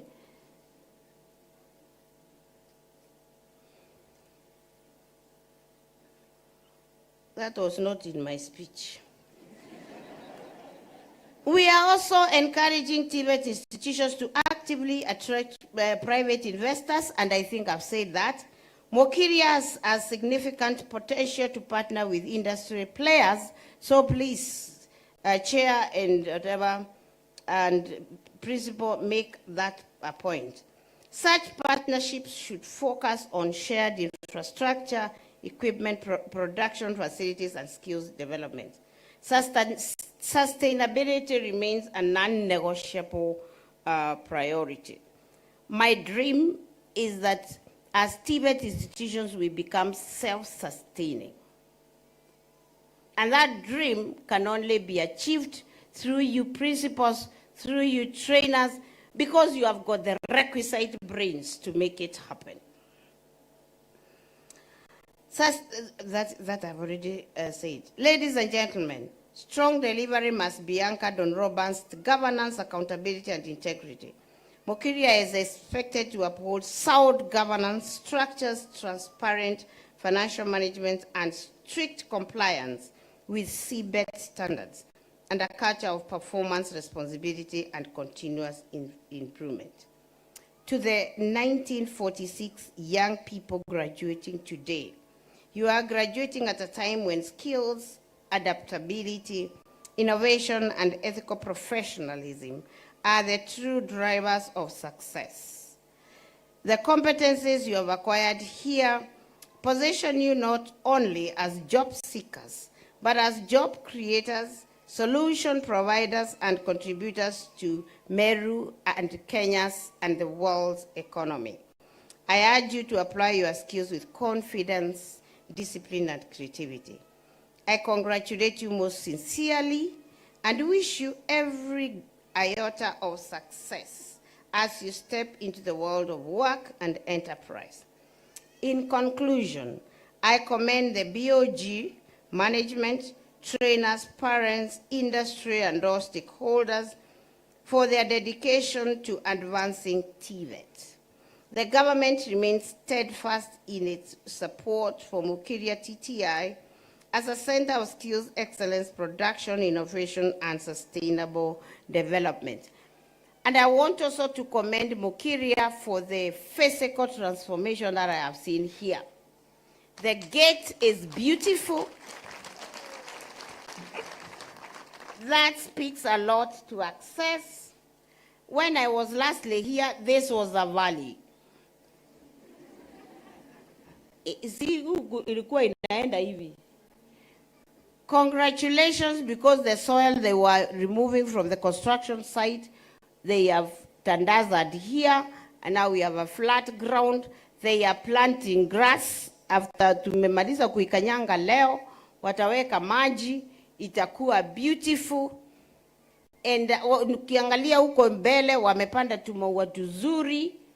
And I've been commending my institutions where I have gone and found that they have transformed the institutions so that they look beautiful places for these young people to be there. Congratulations, the management of this institution. Na muendelee hivyo. I have already said something nice can be made better. I wish there was more land here. We commissioner, why are you my friend now? And hao watu si ufanye kitu hapa. Namna hii. Sawa. So that we have more land here. I was asking my director, Dr. Kanyi, why do we have an institution with only 2.5 acres of land? And I thought our policy was 5 acres and above. Akaniambia, when this institution was started, the policy was not yet in place. Kwa hivyo, we were allowed to start an institution with a small. Now these people are so many. And those of you, villagers here, who are opposing the affordable housing hostels. Those hostels are not going to be an issue with the space that these students rent. It is an enhancement. The moment we have those hostels here, and again remember, we are not all equally endowed. There are those young people or parents who may not afford to rent out there. So wacha tukue na as much infrastructure as possible. And those other institutions where I hear people are resisting the affordable houses. I even hear affordable hostels. I even hear there are some of you institutions who are resisting the solarization of the institutions. Where your colleague BOGs, Atiapana, the government doesn't come up with policies that have not been thought through. We are solarizing every TVET institution in this country, each one of them. Why? Because we have so many machines to run. Running them on electricity alone is too expensive. So we have to have alternatives. Unaenda bodi zingine zinasema oh.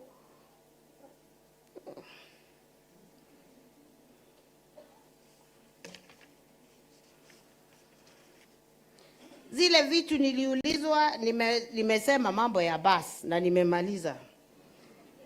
Speed bumps. Ni wapi huko kuko na shida ya speeding?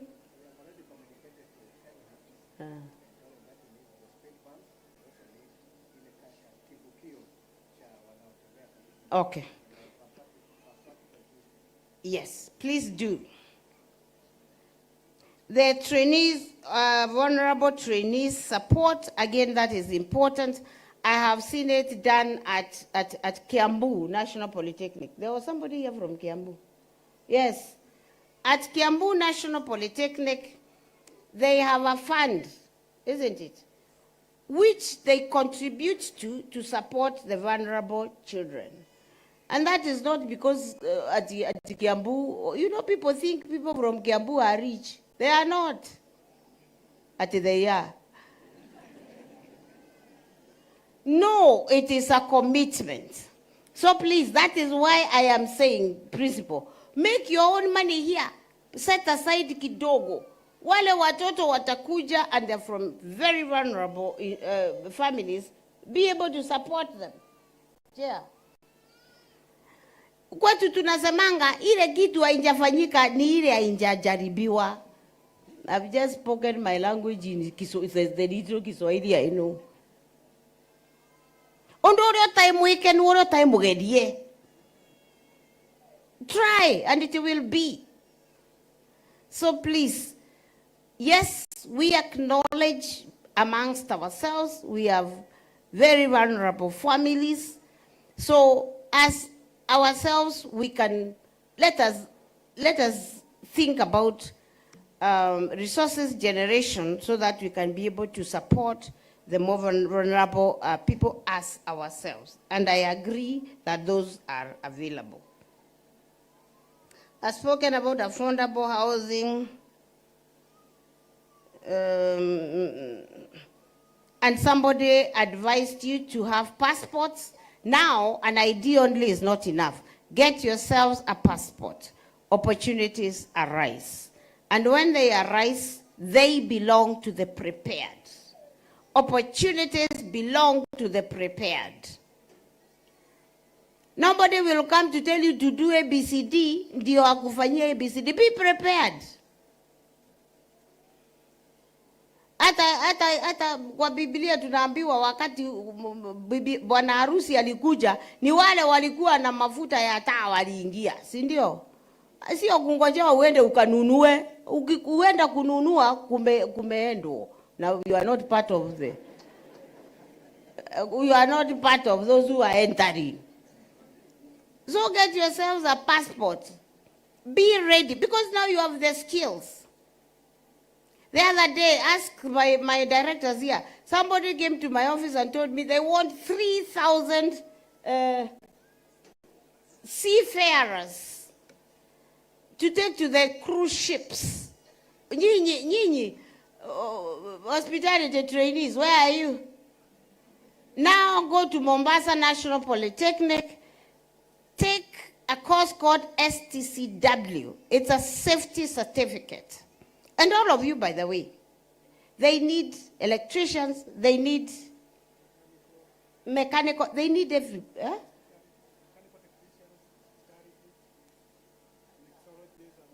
Those mixologists and what have you, they need them on the cruise ships. 3,000 of them. I don't have.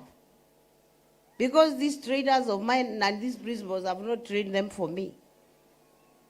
So, position yourself in such a space that by the time the bridegroom comes, you can simply go in as a prepared person.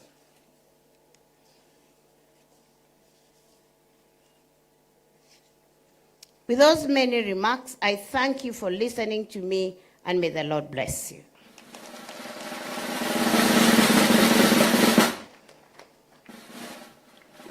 Let's appreciate our chief guest one more time. Tumpigie makofi tafadhali. Tumpigie makofi. Asante sana Madam Chief Guest kwa hayo ambayo umetusemeza siku ya leo. This time I'm taking this opportunity to hand over to the Deputy Principal for Academics, who will carry on with the awarding of certificates. Karibu sana, Madam.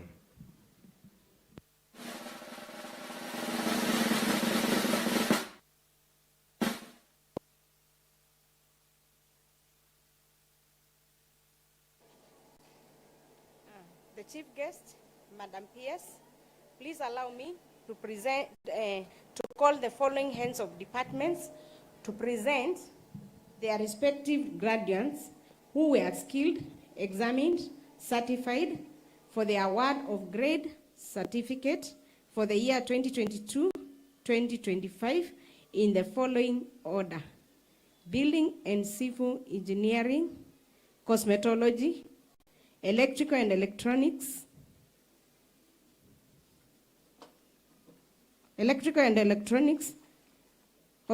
fashion design and clothing technology, hospitality and tourism management, mechanical and automotive engineering department. Graduates, please remain upstanding until the grade certificate are awarded.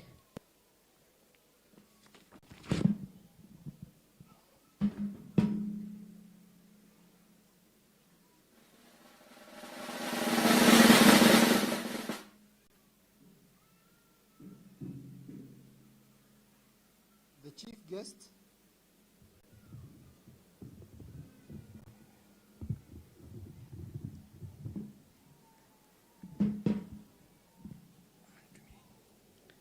The chief guest, Madam PS, please allow me to present the following graduates from Building and Civil Engineering Department who are skilled, examined and certified for the award of grade certificate for the year 2022 to 2025. Mason grade 3, pass, serial number 1 to serial number 3. Plumber pipe fitter, grade 3, pass, serial number 1 to serial number 3. Graduates kindly remain upstanding until the grade certificates are awarded.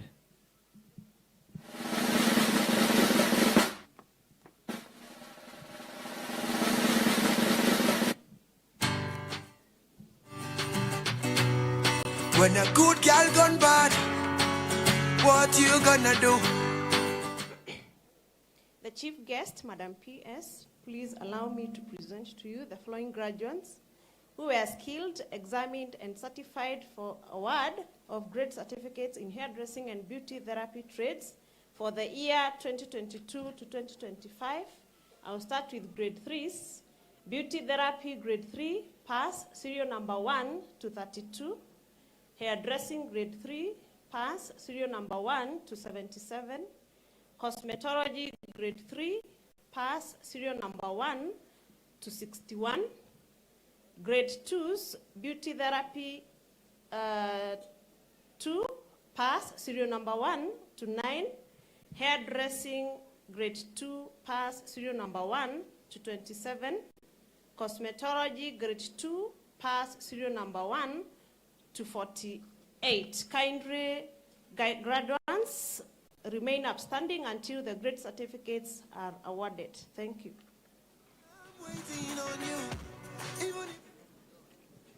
The chief guest, Madam PS. Graduates, the ones who have been called, please, can you stand up kindly? Stand up and remain upstanding until the awards are awarded.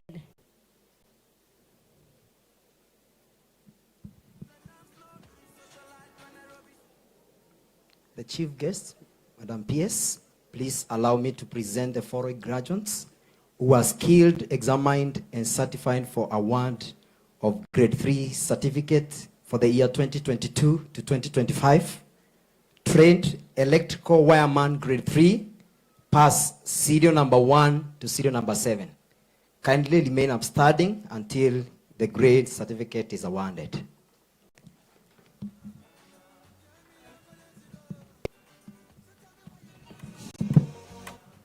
The chief guest, Madam PS, please allow me to present the following graduates who are skilled, examined, and certified for the award of grade 3 certificate in tailoring and dressmaking for the year 2022 to 2025. Tailoring and dressmaking, pass, serial number 1 to serial number 9. Graduates, kindly remain upstanding until the grade 3 certificate are awarded.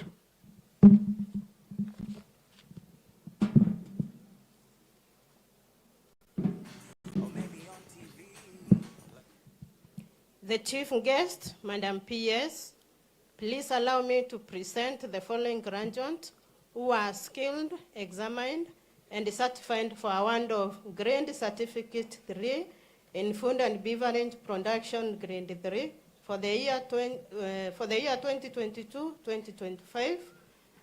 Serial number 1 to 6, pass, ordinary pass, serial number 7 and 8. Graduates kindly remain outstanding until the grade certificate are awarded.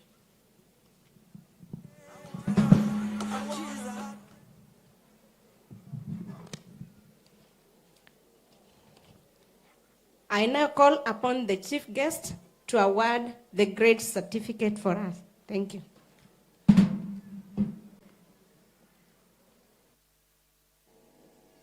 In accordance to the TVET Act number 29 of 2013, and you having satisfied the examiners in your respective fields of training, I award you the NITA certificate for which you have been trained, examined, and certified. Congratulations.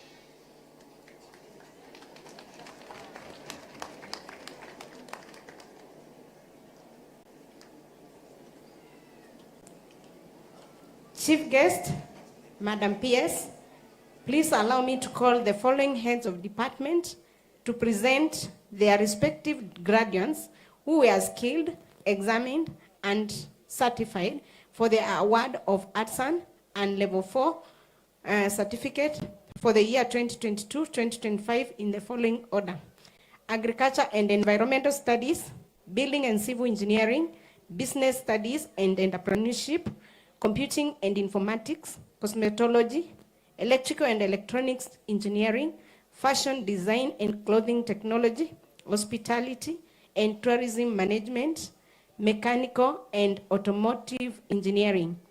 Graduates kindly remain upstanding for the award of Artisan and Level 4 certificates.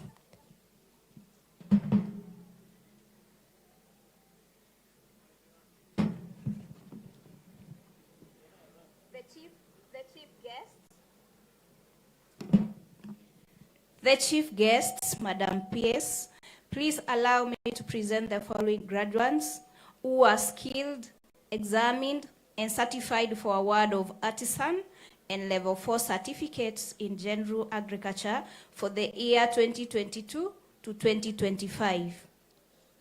Artisan in General Agriculture, credits, serial number 1 to number 10, pass, serial number 11 to number 30, competent, serial number 1 to number 4. Graduates kindly remain upstanding until the award of Artisan and Level 4 certificate are awarded.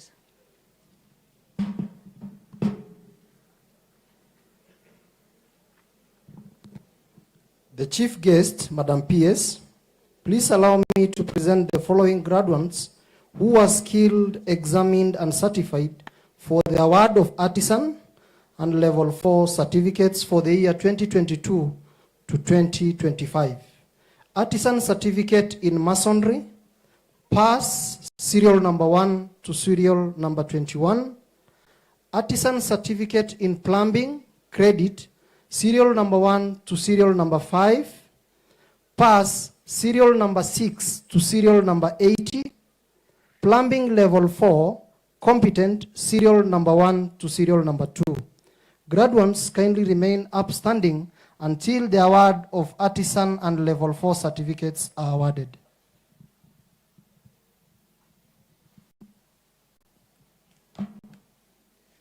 The chief guest, Madam PS, please allow me to present the following graduates who are skilled, examined, and certified for Artisan Award for ICT.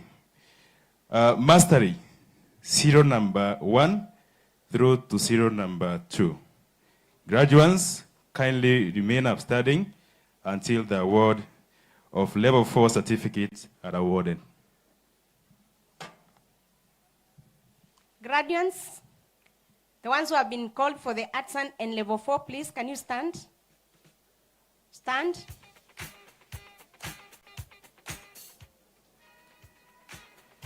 And remain upstanding until the certificates are awarded.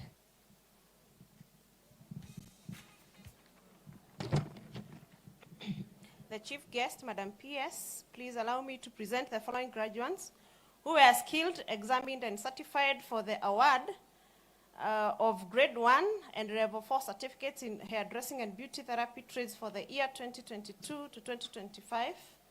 Grade 1 certificates, beauty therapy, serial number 1 to 3, pass.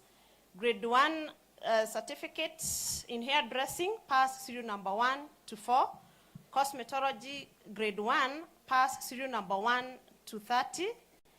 Level 4's, beauty therapy level 4, competent, serial number 1 to 10.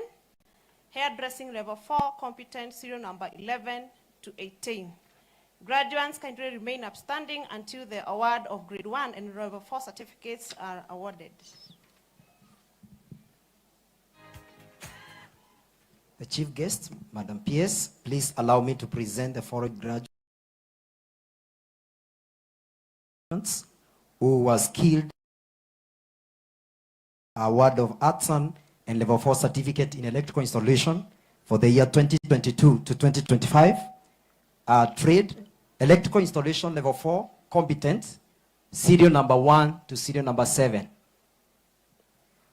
Artisan certificate in electrical installation, credit, serial number 1 to serial number 3, kindly be upstanding.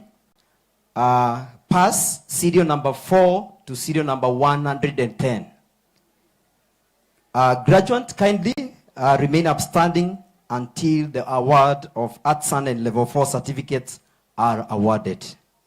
Kindly let the graduates be upstanding for artisan in electrical installation.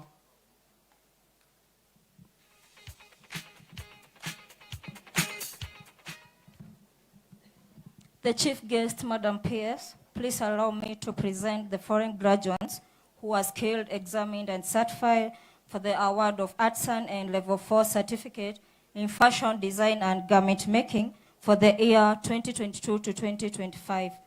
Fashion design level 4, competent, serial number 1 to serial number 5.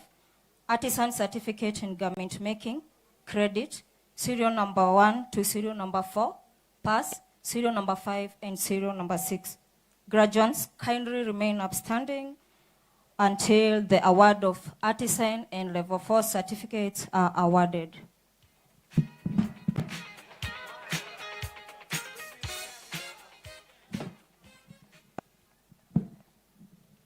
The chief guest, Madam PS, please allow me to present the following graduates who are skilled, examined, and certified for award of artisan and level 4 certificate for the year 2022-2025 in baking technology level 4, competence 0 number 1 to 0 number 9, food and beverage production, culinary arts, competence 0 number 1 to 0 number 16, artisan certificate in food and beverage, credit 0 number 1 to 0 number 23, pass 0 number 24 to 0 number 92.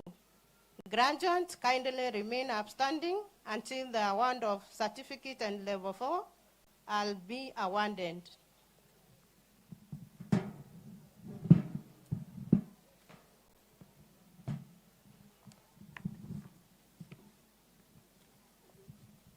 The chief guest, Madam PS, please allow me to present the following graduates who are skilled, examined, and certified for the award of artisan certificate for the year 2022 to 2025.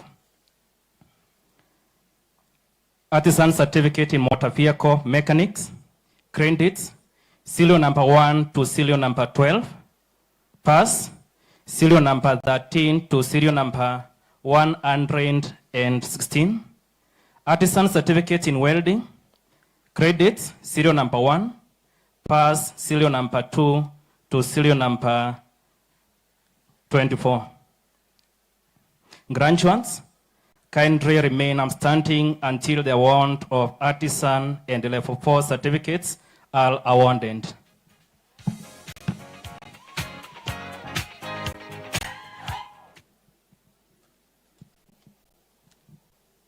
I now call upon the chief guest to award the artisans and the level 4 certificates to the graduates. Thank you.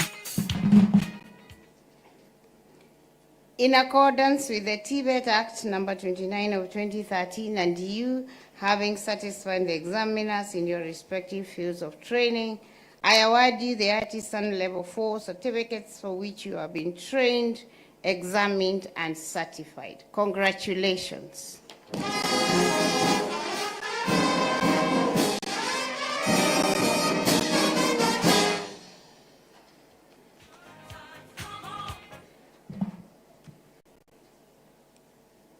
The chief guest, Madam PS, please allow me to call the following heads of department to present their respective graduates who were skilled, examined for the award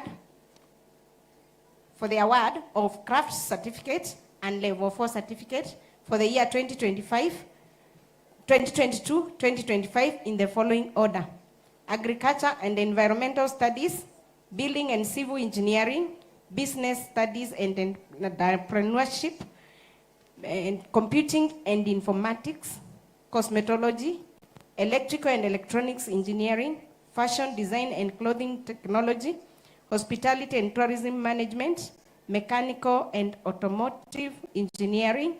Graduates, please remain upstanding until the craft certificate and level 5 certificates are awarded.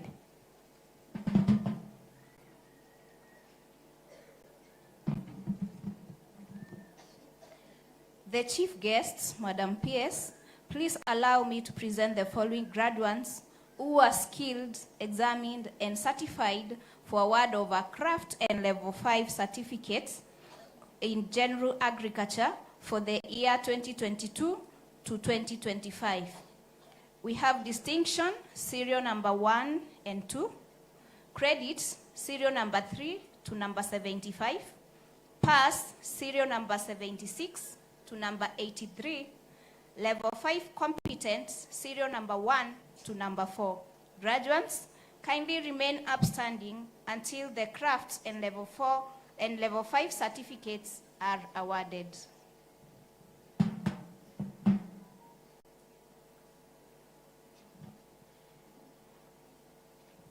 The chief guest, Madam PS, from the Building and Civil Engineering Department, please allow me to present the following graduates who are skilled, examined, and certified for award of craft and level 5 certificates for the years 2022 to 2025. Plumbing level 5, competent, serial number 1 and serial number 2. Craft certificate in plumbing.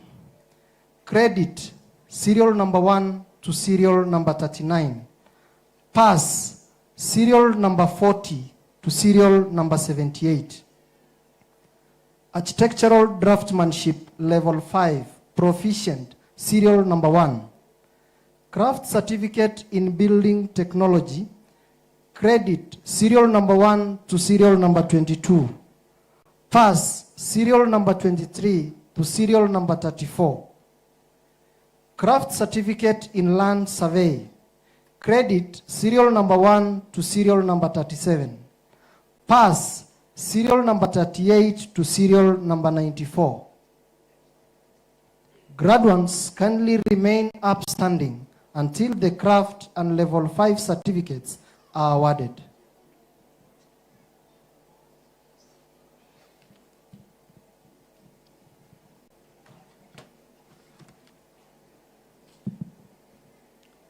The guest of honor, the chief guest, Madam PS, please allow me to present the following graduates who are skilled, examined, and certified for the award of certificate and level 5 certificate for the year 2022 to 2025. Certificate in supply chain management, credit, serial number 1 to number 21. Kindly stand up. pass, serial number 22. Business management, pass, serial number 1.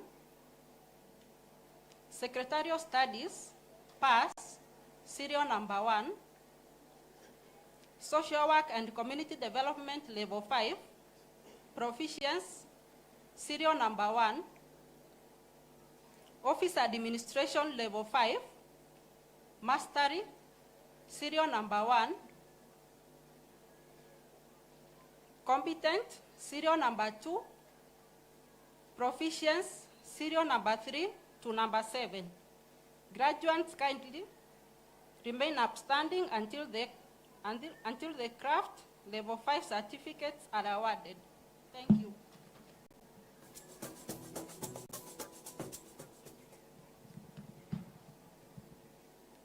The chief guest, Madam PS, please allow me to present the following graduates who were skilled, examined, and certified for award of craft certificate in Information and Communication Technology, ICT. Credit, serial numbers 1 through to serial number 8. Pass, serial number 9 through to serial number 13. Graduates kindly remain upstanding until the craft certificates are awarded.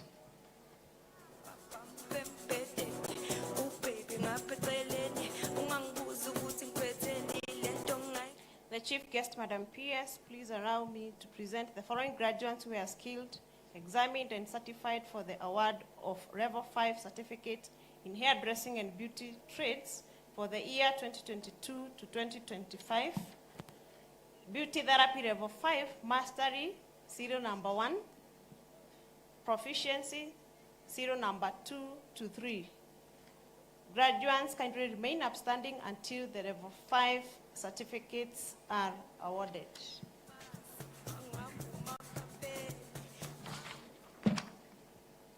The chief guest, Madam PS, please allow me to present the following graduates who are skilled, examined, and certified for award of craft certificate in electrical and electronics engineering for the year 2022 to 2025. Credit, serial number 1 to serial number 32. Pass, serial number 33 to serial number 82. A graduate kindly remain as upstanding until the craft certificates are awarded.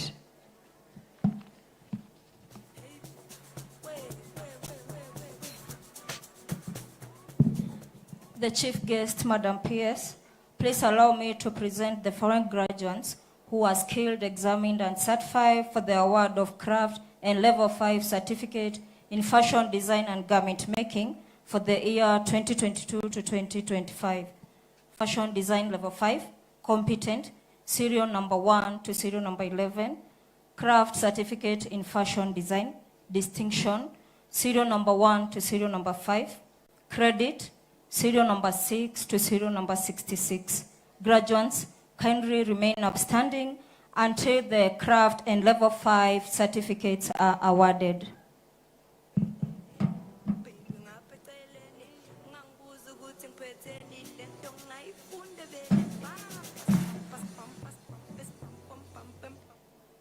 The chief guest, Madam PS, from Hospitality and Tourism Management, please allow me to present the following graduates who are skilled, examined, and certified for award of craft certificate in catering and accommodation for the year 2022 to 2025.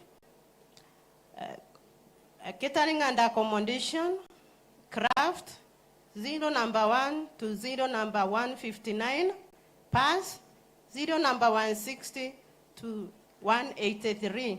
Graduate kindly remain upstanding until the craft certificate is awarded.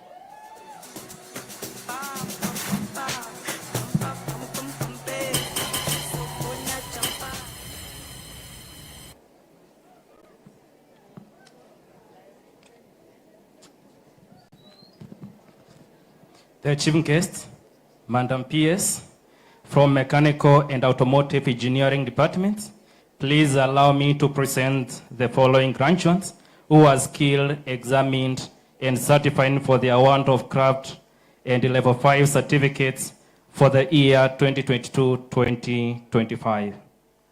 Craft certificate in automotive engineering, credits, serial number 1 to serial number 16, pass, serial number 17 to serial number 34. Graduates, kindly remain upstanding until the craft and level 5 certificates are awarded.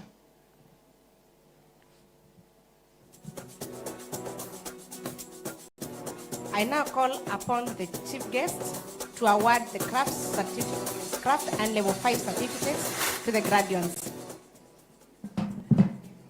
In accordance with the Tibet Act number 29 of 2013, and you having satisfied your examiners in their respective fields of training, I award you the craft level 5 certificate for which you have been trained, examined, and certified. Congratulations.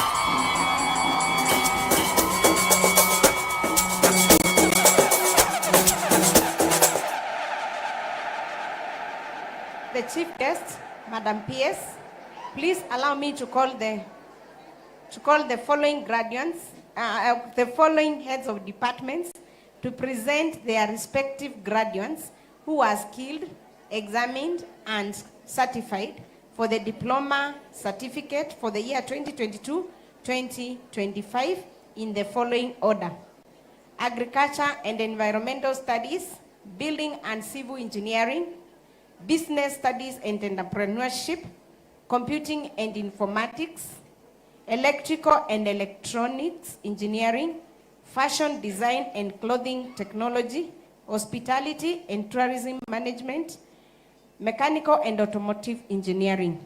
Graduates, please remain upstanding until the diploma certificates are conferred to you.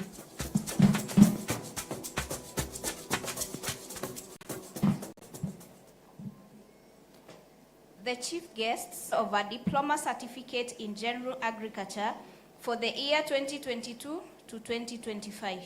Diploma in general agriculture, credits, serial number 1 to number 18, pass, serial number 19. Graduates, kindly remain upstanding until the diploma certificates are conferred.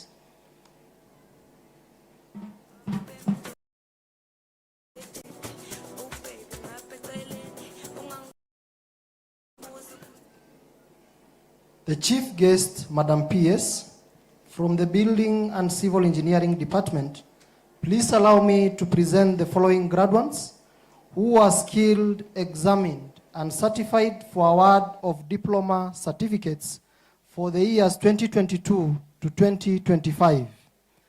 Diploma in Building Technology, credit serial number 1 to serial number 3. Pass serial number 4 to serial number 12. Diploma in Land Surveying, distinction, Muridhi Vincent Murioki. Credit serial number 2 to serial number 57. Pass serial number 58 to serial number 117. Diploma in Civil Engineering, credit serial number 1 to serial number 15. Pass serial number 16 to serial number 43. Graduates, kindly remain upstanding until the diploma certificates are conferred.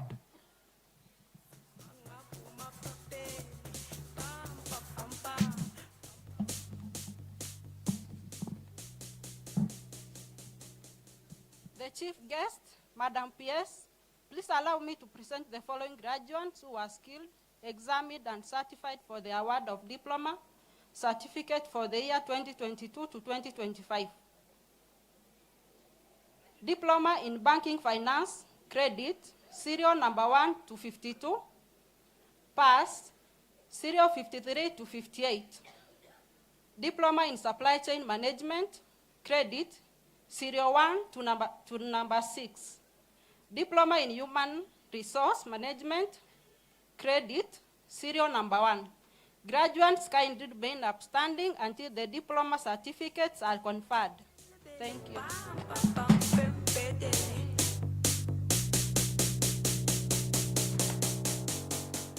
The chief guest, Madam PS, please allow me to present the following graduates who were skilled, examined, and certified for award of diploma certificates in ICT for the year 2022-2025.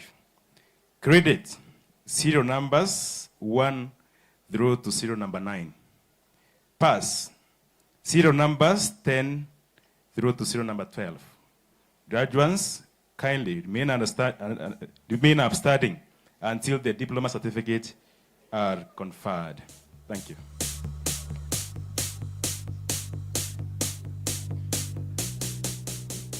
The chief guest, Madam PS, please allow me to present the following graduates who were skilled, examined, and certified for award of diploma certificate in electrical and electronics engineering for the year 2022 to 2025. Credit, serial number 1 to serial number 3. Pass, serial number 4 to serial number 29. Graduates, kindly remain upstanding until the diploma certificates are conferred.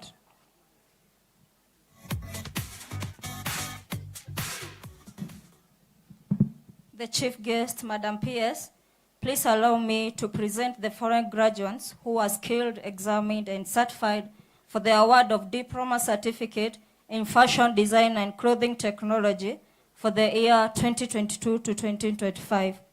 Diploma in fashion design, credit, serial number 1 to serial number 15. Graduates kindly remain upstanding until the diploma certificates are conferred.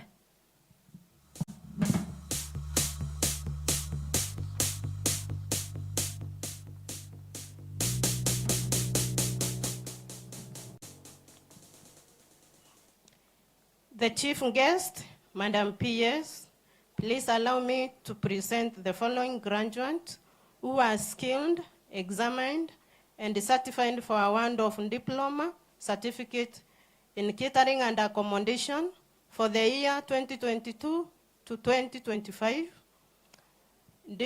Credit, serial number 1 to serial number 51. Pass, serial number 52 to serial number 55. Graduates, kindly remain upstanding until the diploma certificates are conferred.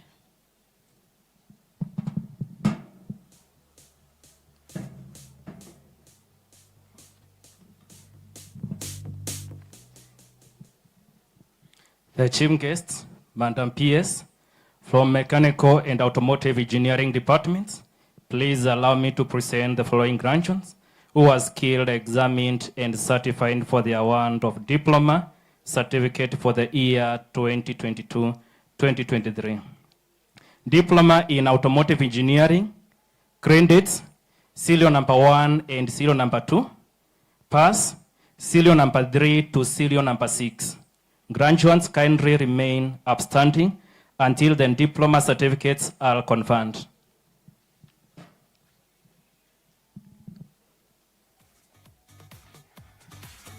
I now call upon the chief guest to confer the diploma.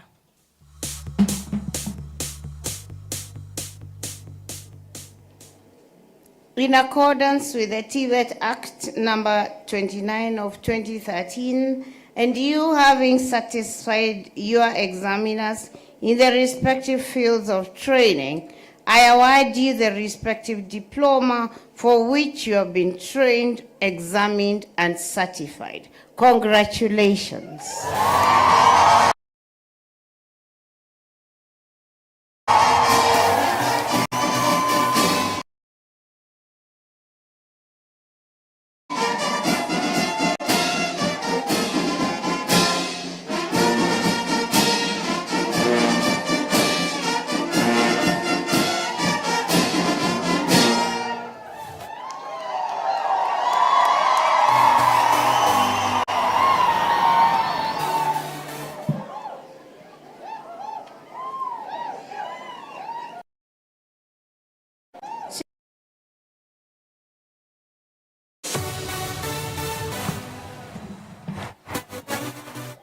The chief guest, Madam PS, please allow me to present the following exemplary performers for awards.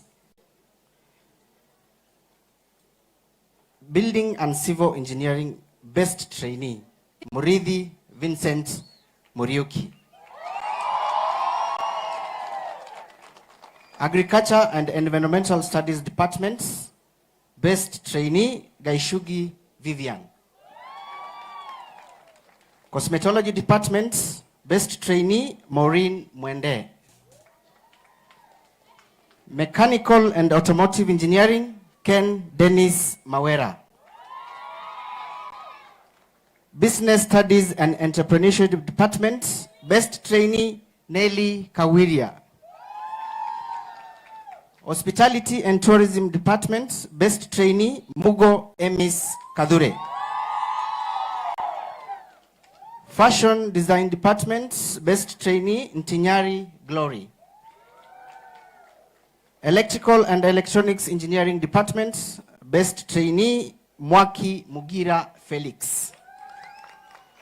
Computing and Informatics Department, Best Trainee, Bundi Purity Wamaida. Best Overall Trainee for the graduating class of 2026, Muridhi Vincent Muriuki.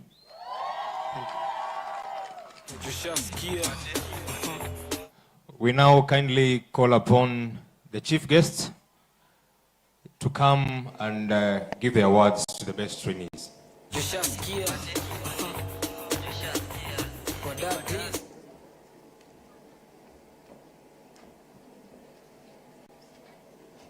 Alafu tunawafurahia jamani wakipatiwa hizi zawadi, si ndio? Tumpigie makofi the best overall trainee.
Our best trainees are having a photograph with the chief guests.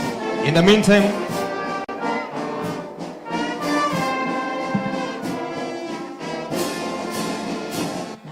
Madam Kinoti and team, will kindly ask the chief guest, before you leave,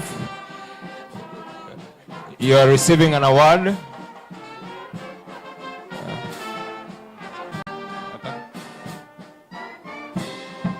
Chairman of the board, karibu.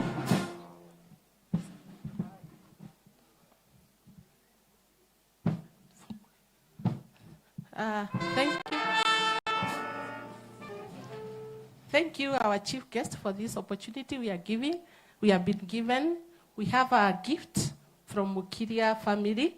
Our gifts are just two of them. One is more of a prayer, and the other one is acknowledgement. I start with the prayer. We have a package here.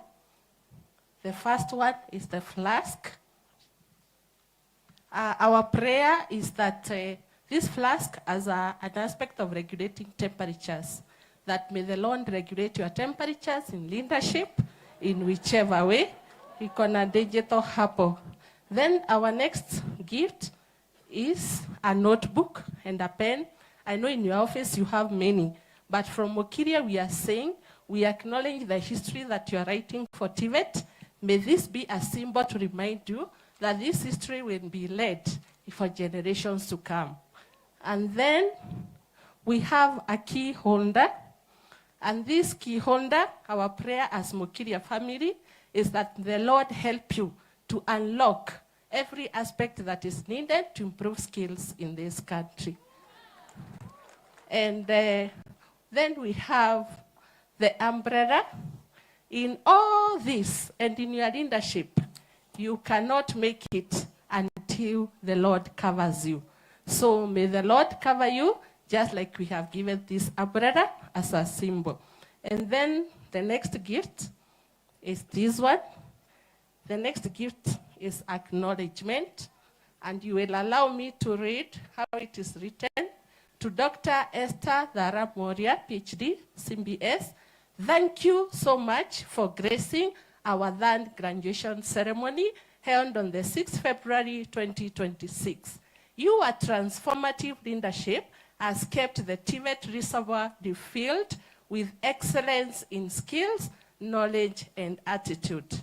Na hapo, you can see an African young girl like you are refilling the pot. May you continue refilling the pot of TVET. That is how it looks. I now request our BOG chair and the chief principal to present this gift to you.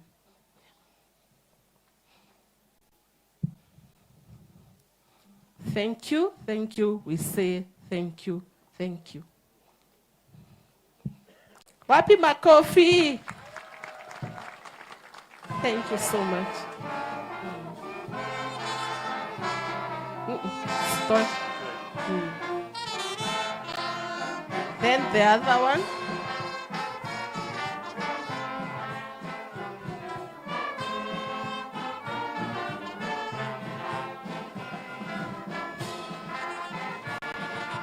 Thank you and God bless you. Thank you so much. Thank you.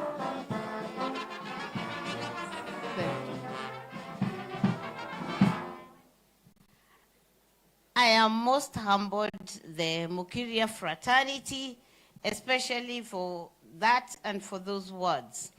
Of course, it is not possible to make it without those kind of wishes, those kind of prayers. I can assure all of you that we work on a very challenging platform. And without that kind of covering, it is not possible to move on. Managing these principles, hawa tunaona hapa hawa. Hawa tunaona hapa ni wagumu sana. They are not easy to manage, and I have 260 something institutions across the country. On Sunday, I was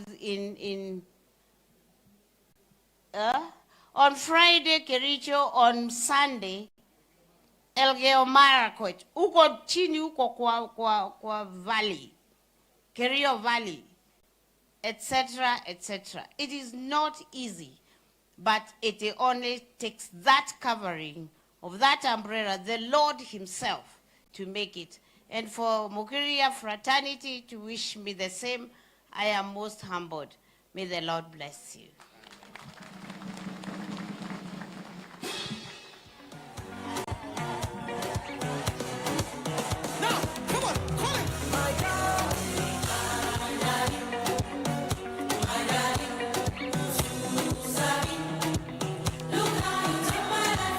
Thank you so much, Madam Chief Guest. From here, we are heading towards the end of this session. And I would like to invite Raphael to give a vote of thanks. And I would kindly request that graduates will remain seated for the remaining few minutes, tafadhali.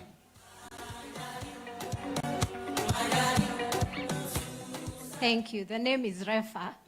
Yes.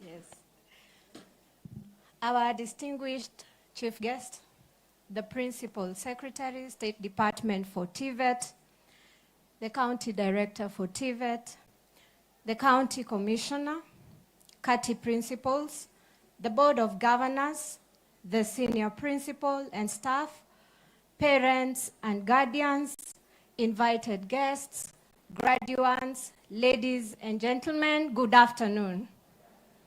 First and foremost, we give thanks to the Almighty God for the gift of life, for granting us journey mercies to this institution today, and for allowing us to witness this successful third graduation ceremony. We acknowledge that without His grace, protection, and provision, none of this would have been possible. On behalf of the Board of Governors, management, staff, and students, I wish to express our profound gratitude to our chief guest for graciously honoring our invitation and for the inspiring and thought-provoking address you have shared with us today. Chief guest, we commit as a board and the other stakeholders, we will take the challenge and we will deliver. Thank you. Your presence has added great significance to this third graduation ceremony, and your words will guide our graduates as they step out to serve this country. We are deeply grateful to the County Commissioner, the TVET County Director, CATI Principals, and all other national and county leaders present for finding time to be with us. Your support to this institution and to the TVET sector is highly appreciated, and we look forward to continued collaboration in expanding opportunities for our youth. Special appreciation goes to the chairperson and members of the Board of Governors for their unwavering stewardship and commitment to the growth and development of this institution. We equally thank our senior principal and the entire management team for their visionary leadership and tireless efforts in organizing this successful third graduation ceremony. To our dedicated trainers and all members of staff, both teaching and unteaching, we say a heartfelt thank you. Your hard work, sacrifice, and professionalism have shaped the graduates we celebrate today and sustained the high standards that this institution is known for. Our sincere gratitude goes to our parents and guardians for trusting this institution with your sons and daughters and for the support you have given them throughout their training.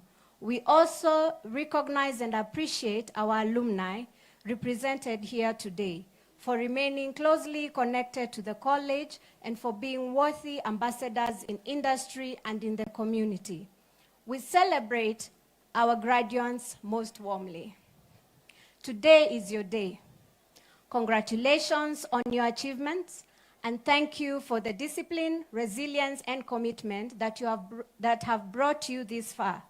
We urge you to uphold the values you have learned here and to excel in every opportunity that comes your way. We also thank all our partners, exhibitors, and friends of the institution who have supported this event through various contributions and by showcasing opportunities and innovations during the exhibitions earlier this morning. Your partnership strengthens the linkage between training and the world of work. Our appreciation is extended to the clergy who have led us in prayer, to the Kenya Police Service Band for leading the academic procession and gracing our ceremony with excellent music, and to all the groups that have entertained us today. You have made this occasion colorful and memorable. Finally, we thank every one of you who responded to our invitation and took time to join us today. As we proceed to the announcements and the final part of the program, We wish you journey mercies back to your destination and God's blessing upon you all. Thank you and may God bless you. Thank you so much, Madam Refa. At times, as an MC, we take in so many instructions. Mpaka saa ingine, we are bound to make some mistakes, so my apologies. So, at this juncture, we move to announcements. Na announcement ya kwanza ni kwamba kuna mtoto ambaye anajulikana kama Robin. Mzazi wake Robin, mtoto Robin yuko pale kwa security. Kwa hivyo kama umekuwa ukitafuta Robin mahali ambapo ameenda, ako under the care of security pale. Kwa hivyo ukifika kwa security utampata Robin pale. Then after the prayer and the dissolution, tafadhali tusiondoke. Wageni wetu wataongozwa na bendi kwenye recession, and we'll have to wait until our guests have departed so that we can also follow them behind. So kindly, we will remain standing, and then we will let the band proceed with the recession, and then we will follow behind them. Then the guests will follow the recession for the reception, and then other members of staff and other invited guests have been requested to ask you to go back to where you were during the morning session. Otherwise, with that, those being the announcements, I'm hoping ule mwenye KCP sasa amezima gari ama bado inaguruma. So we don't have any further announcements. With that, we move to the closing prayer by Reverend Mercy Vieine.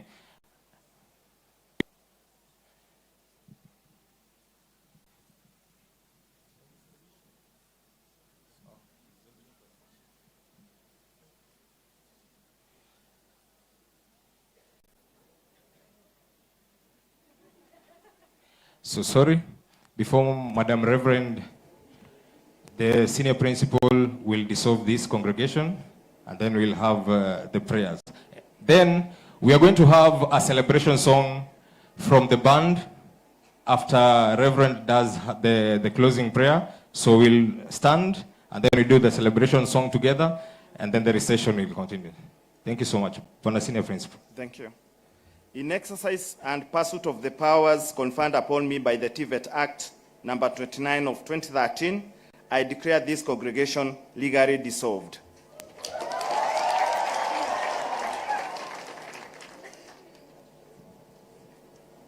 Praise God. Let's stand for our word of prayer and benediction. Let's pray. Heavenly Father, with reverence and gratitude, we have come before you with thanksgiving in our hearts at the end of this graduation celebration. Father, we thank you for this occasion and for the orderly conduct of today's ceremony. We acknowledge and appreciate the leadership of our administrators, the dedication of our teachers and staff, the support of parents and guardians, and the commitment of our graduates. We thank you, Lord, for the vision and guidance of those entrusted with authority, and for the unity and cooperation that we have made this possible, that have made this day possible. May you continue to grant wisdom, patience, and discernment to all who lead and serve within this institution. As our graduates are formally sent forth, we ask that you bless them with clarity of purpose, strength of character, and steadfast faith as they step into new responsibilities. May they walk in integrity, serve with humility, and reflect your love in all they do. And now, may the Lord bless you and keep you. May the Lord make his face shine upon you and be gracious to you. May the Lord lift up his countenance upon you and give you peace. And now we close this celebration with thanksgiving and honor in the name of the Father, the Son, and of the Holy Spirit. And now may the grace of our Lord Jesus Christ and the love of God the Father, the fellowship of the Holy Spirit be with us now and forevermore. Amen. We now have a celebration song from the Kenyan National Police Band and then the national anthem, National Police Service Band.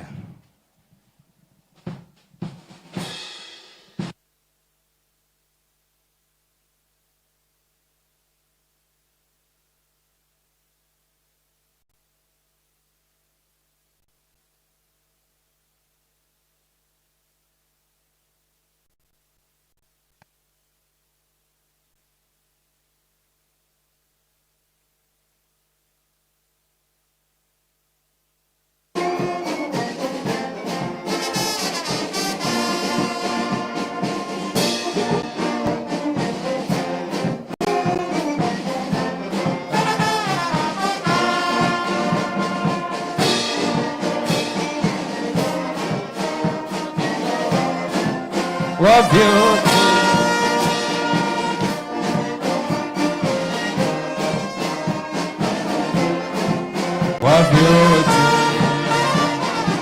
tumeuona mkono wako Bwana, na ni makuu umetutoa mbali chini hata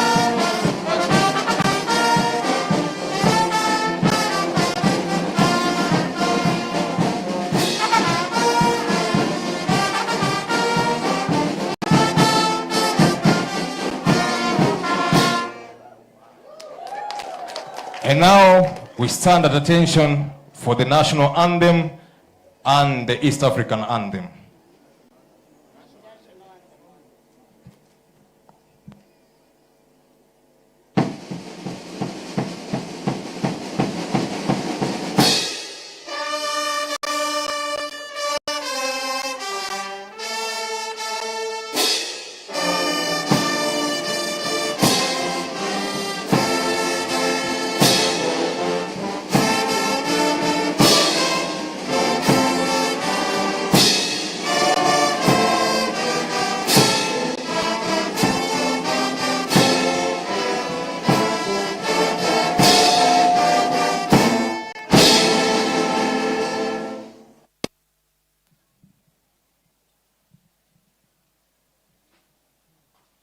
So we wait for our chief guest and all guests to follow in the recession.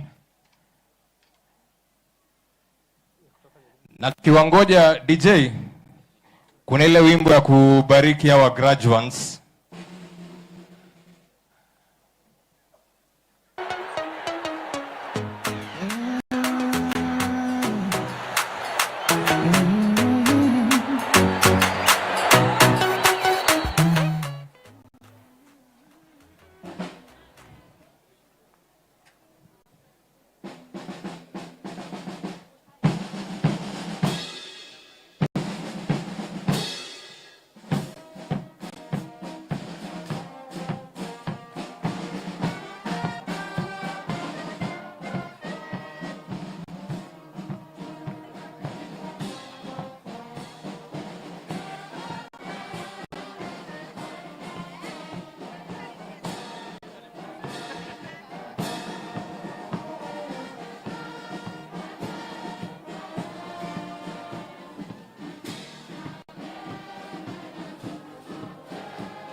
Aya DJ, twende kazi.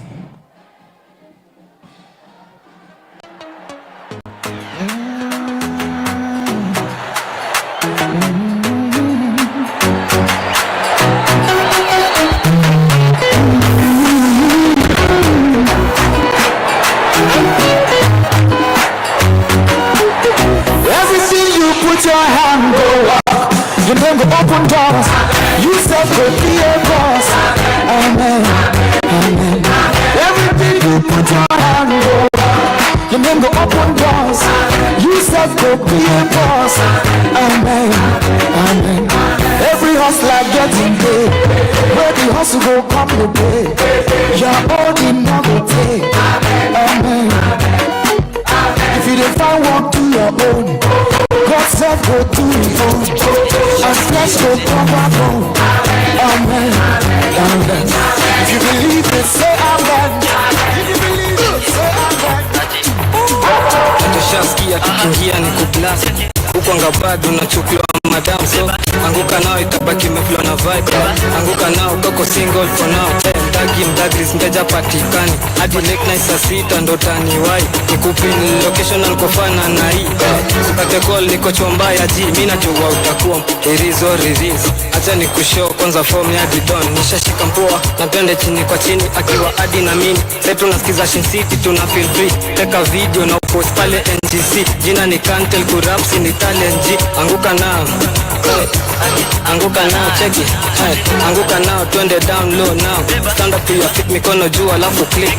Tuliza pesa alafu one leg, anguka nao, one leg, anguka nao, anguka nao, anguka nao, anguka nao.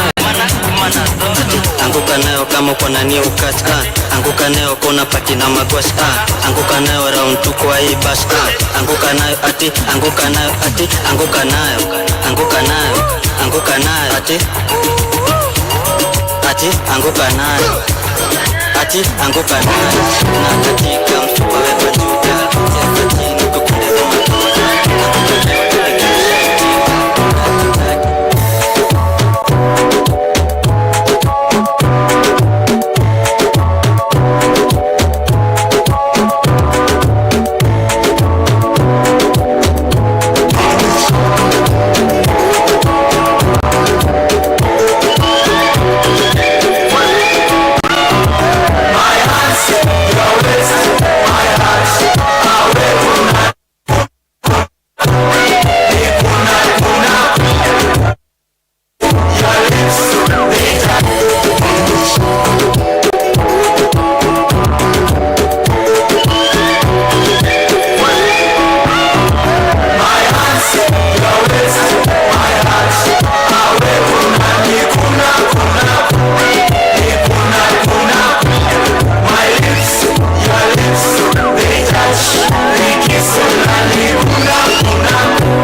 Matusi naiona basata wakinifungia.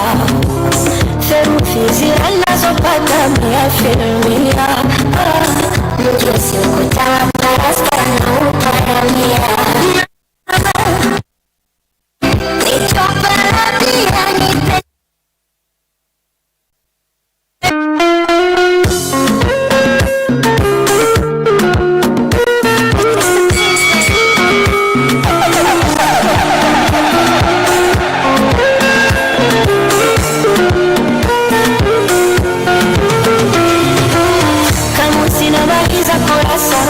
Kusifia matusi naiona basata wakinifungia. Theruthi zinazopata mia filmia. Mjusi ukutaka rasta na uparamia. Na kama penzi nichopa pia nipe sana. Mlevi niumbe njia kwa maana mlezi na unanijulia.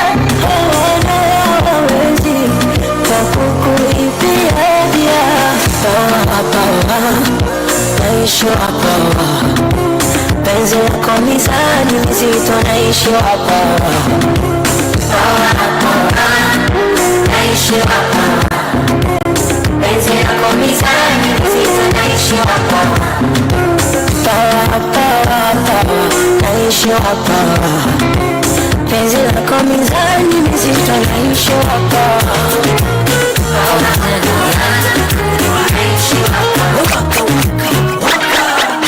Ikibamba sana basi kule tu. Select cheza doba once from the top.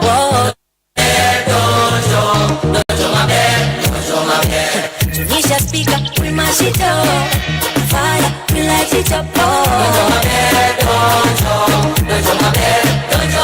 Tuko tao, CBD kwa penthouse. Wanadhani CBD ni guesswork, lakini jua bidii tunazoza.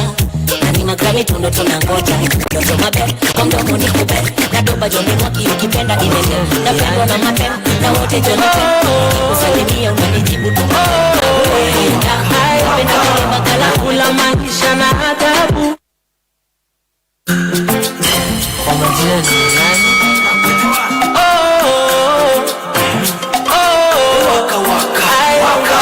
Nakula maisha na adabu, na enjoy na wenzangu. Hapa tu ni burudani, hakuna kwenda nyumbani. Nakula maisha na adabu, na enjoy na wenzangu. Hapa tu ni burudani, hakuna kwenda nyumbani. Haya, nasikia vipi? Tamu, nasikia poa. Tamu, tamu, tamu.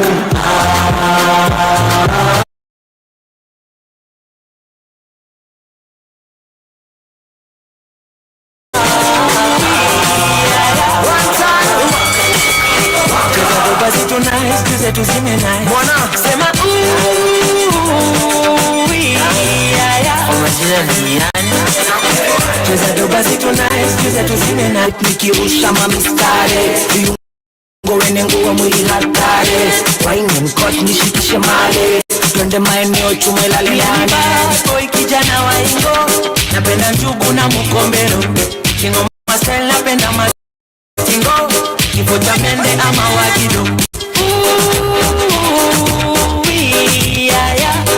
dereva makanga